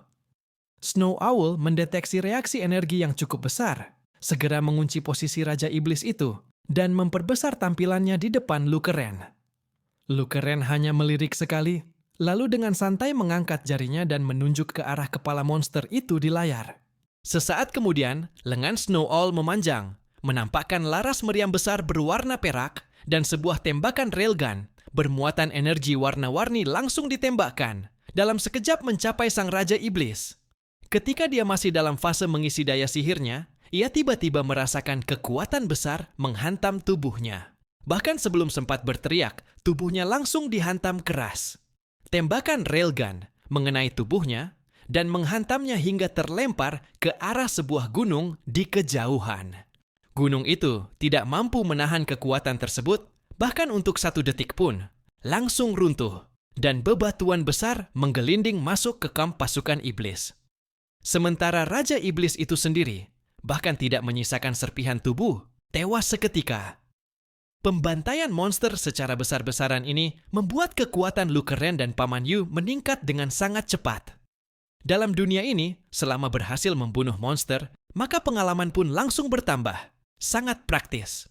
Saat pasukan gabungan manusia tiba di lokasi, yang mereka lihat hanyalah lautan tanah hangus yang membentang hitam sejauh mata memandang. Lebih dari 10.000 monster telah musnah total akibat serangan presisi dari kekuatan tingkat tinggi. Semua orang yang melihat pemandangan ini terbelalak dan tidak bisa berkata apa-apa. Pemandangan hari ini akan terus terpatri dalam ingatan mereka selamanya dan akan diwariskan dari generasi ke generasi. Lalu, kemana perginya Zhang Yi? Saat itu, dia sudah menerobos garis pertahanan pasukan Raja Iblis dan langsung melesat menuju Istana Raja Iblis. Istana Raja Iblis terletak di tepi sebuah tebing curam, merupakan kastil raksasa berwarna hitam legam. Suara pertempuran dari garis depan belum sampai ke tempat ini. Ketika Zhang Yi tiba di langit dekat istana, suasananya masih tampak damai dan tenang. Yang menjaga istana hanyalah monster berbentuk sapi dan kuda. Benar-benar sapi dan kuda sungguhan. Juga beberapa prajurit kerangka berzirah. Kemungkinan semasa hidup mereka adalah manusia. Zhang Yi muncul di langit di atas istana Raja Iblis, tanpa sepatah kata pun. Melalui pengukuran dan perhitungan sebelumnya, dia sudah memiliki gambaran tentang tingkat kekuatan sang Raja Iblis. Para penjaga istana yang melihat sosok berzirah menyerupai iblis itu terbang ke arah mereka, langsung berteriak. "Hei, ngapain terbang setinggi itu? Turun sekarang. Di wilayah udara istana Raja Iblis, yang boleh terbang hanya monster dengan garis keturunan Raja Iblis atau 4 Raja Langit. Kau punya izin terbang? Cepat turun dan terima pemeriksaan. Harus bayar denda." Zhang Yi tidak menggubris ocehan para monster sapi dan kuda itu. Ia hanya mengangkat telapak tangan, mengarahkannya ke arah istana Raja Iblis yang megah. Materi gelap pun mulai terkondensasi. Sebuah bola gelap hitam legam terbentuk di tengah telapak tangannya dan mulai membesar dengan cepat. Kekuatan menakutkan itu langsung membungkam semua monster penjaga. Meriam penembus bintang, bola hitam itu meluncur ke depan, meledak menjadi sinar energi panjang yang menghantam langsung dinding istana Raja Iblis. Sinar hitam itu cepat lenyap, namun sesaat kemudian, sebuah bola energi hitam raksasa bangkit dari dalam istana, menelan lebih dari separuh wilayah istana Raja Iblis. Segala sesuatu di dalamnya dilahap habis oleh meriam penembus bintang. Raungan marah nan buas menggema dari dalam istana. Dinding kastil hancur, dan sesosok makhluk besar berwarna hitam melesat ke udara. Seekor naga hitam raksasa muncul dengan sepasang sayap besar. Panjang tubuhnya lebih dari 10 meter dan sisiknya begitu tajam hingga tak bisa dilukai pedang. Penampilannya sangat mirip dengan wujud asli naga perak. Zhang Yi melihat pemandangan itu, lalu tiba-tiba teringat sesuatu. Pantas saja dalam legenda dunia lain, naga selalu diidentikan dengan simbol kejahatan. Mamon yang dulu disegel oleh bangsa naga, membawa dendam dalam hatinya, dan itu tercermin dalam dunia ini. Tisk. Raja Iblis muncul. Ketika melihat pria berjubah zirah merah dan hitam itu, matanya penuh dengan amarah dan rasa gentar. Kalau orang tak tahu, pasti mengira Zhang Yi lah Raja Iblisnya. Penampilannya terlalu mencolok. Di kerajaan Helen, tak pernah ada orang sekuat dirimu. Siapa kau sebenarnya? Raja Iblis, Sengel, menggeram rendah. Apa yang mereka berikan padamu? Aku bisa menawarmu lebih tinggi. Zhang Yi sempat terdiam sejenak. Monster bisa tawar-menawar? Namun, kalau dipikir-pikir, monster di dunia ini adalah ras cerdas. Zhang Yi tersenyum santai. Tidak banyak. Aku hanya kesini untuk meminjam sesuatu darimu. Sengel menatap waspada. Apa yang ingin kau pinjam? Zhang Yi menjawab, kepalamu. Pupil mata Sengel mengecil tajam, dan seketika kekuatan mengerikan meledak dari tubuhnya. Kau mencari mati. Zhang Yi menghunus pedangnya dan menebas dari kejauhan. Raungan marah Sengel langsung terhenti. Sebuah celah merah terang membelah tubuhnya dari kepala hingga ke ekor.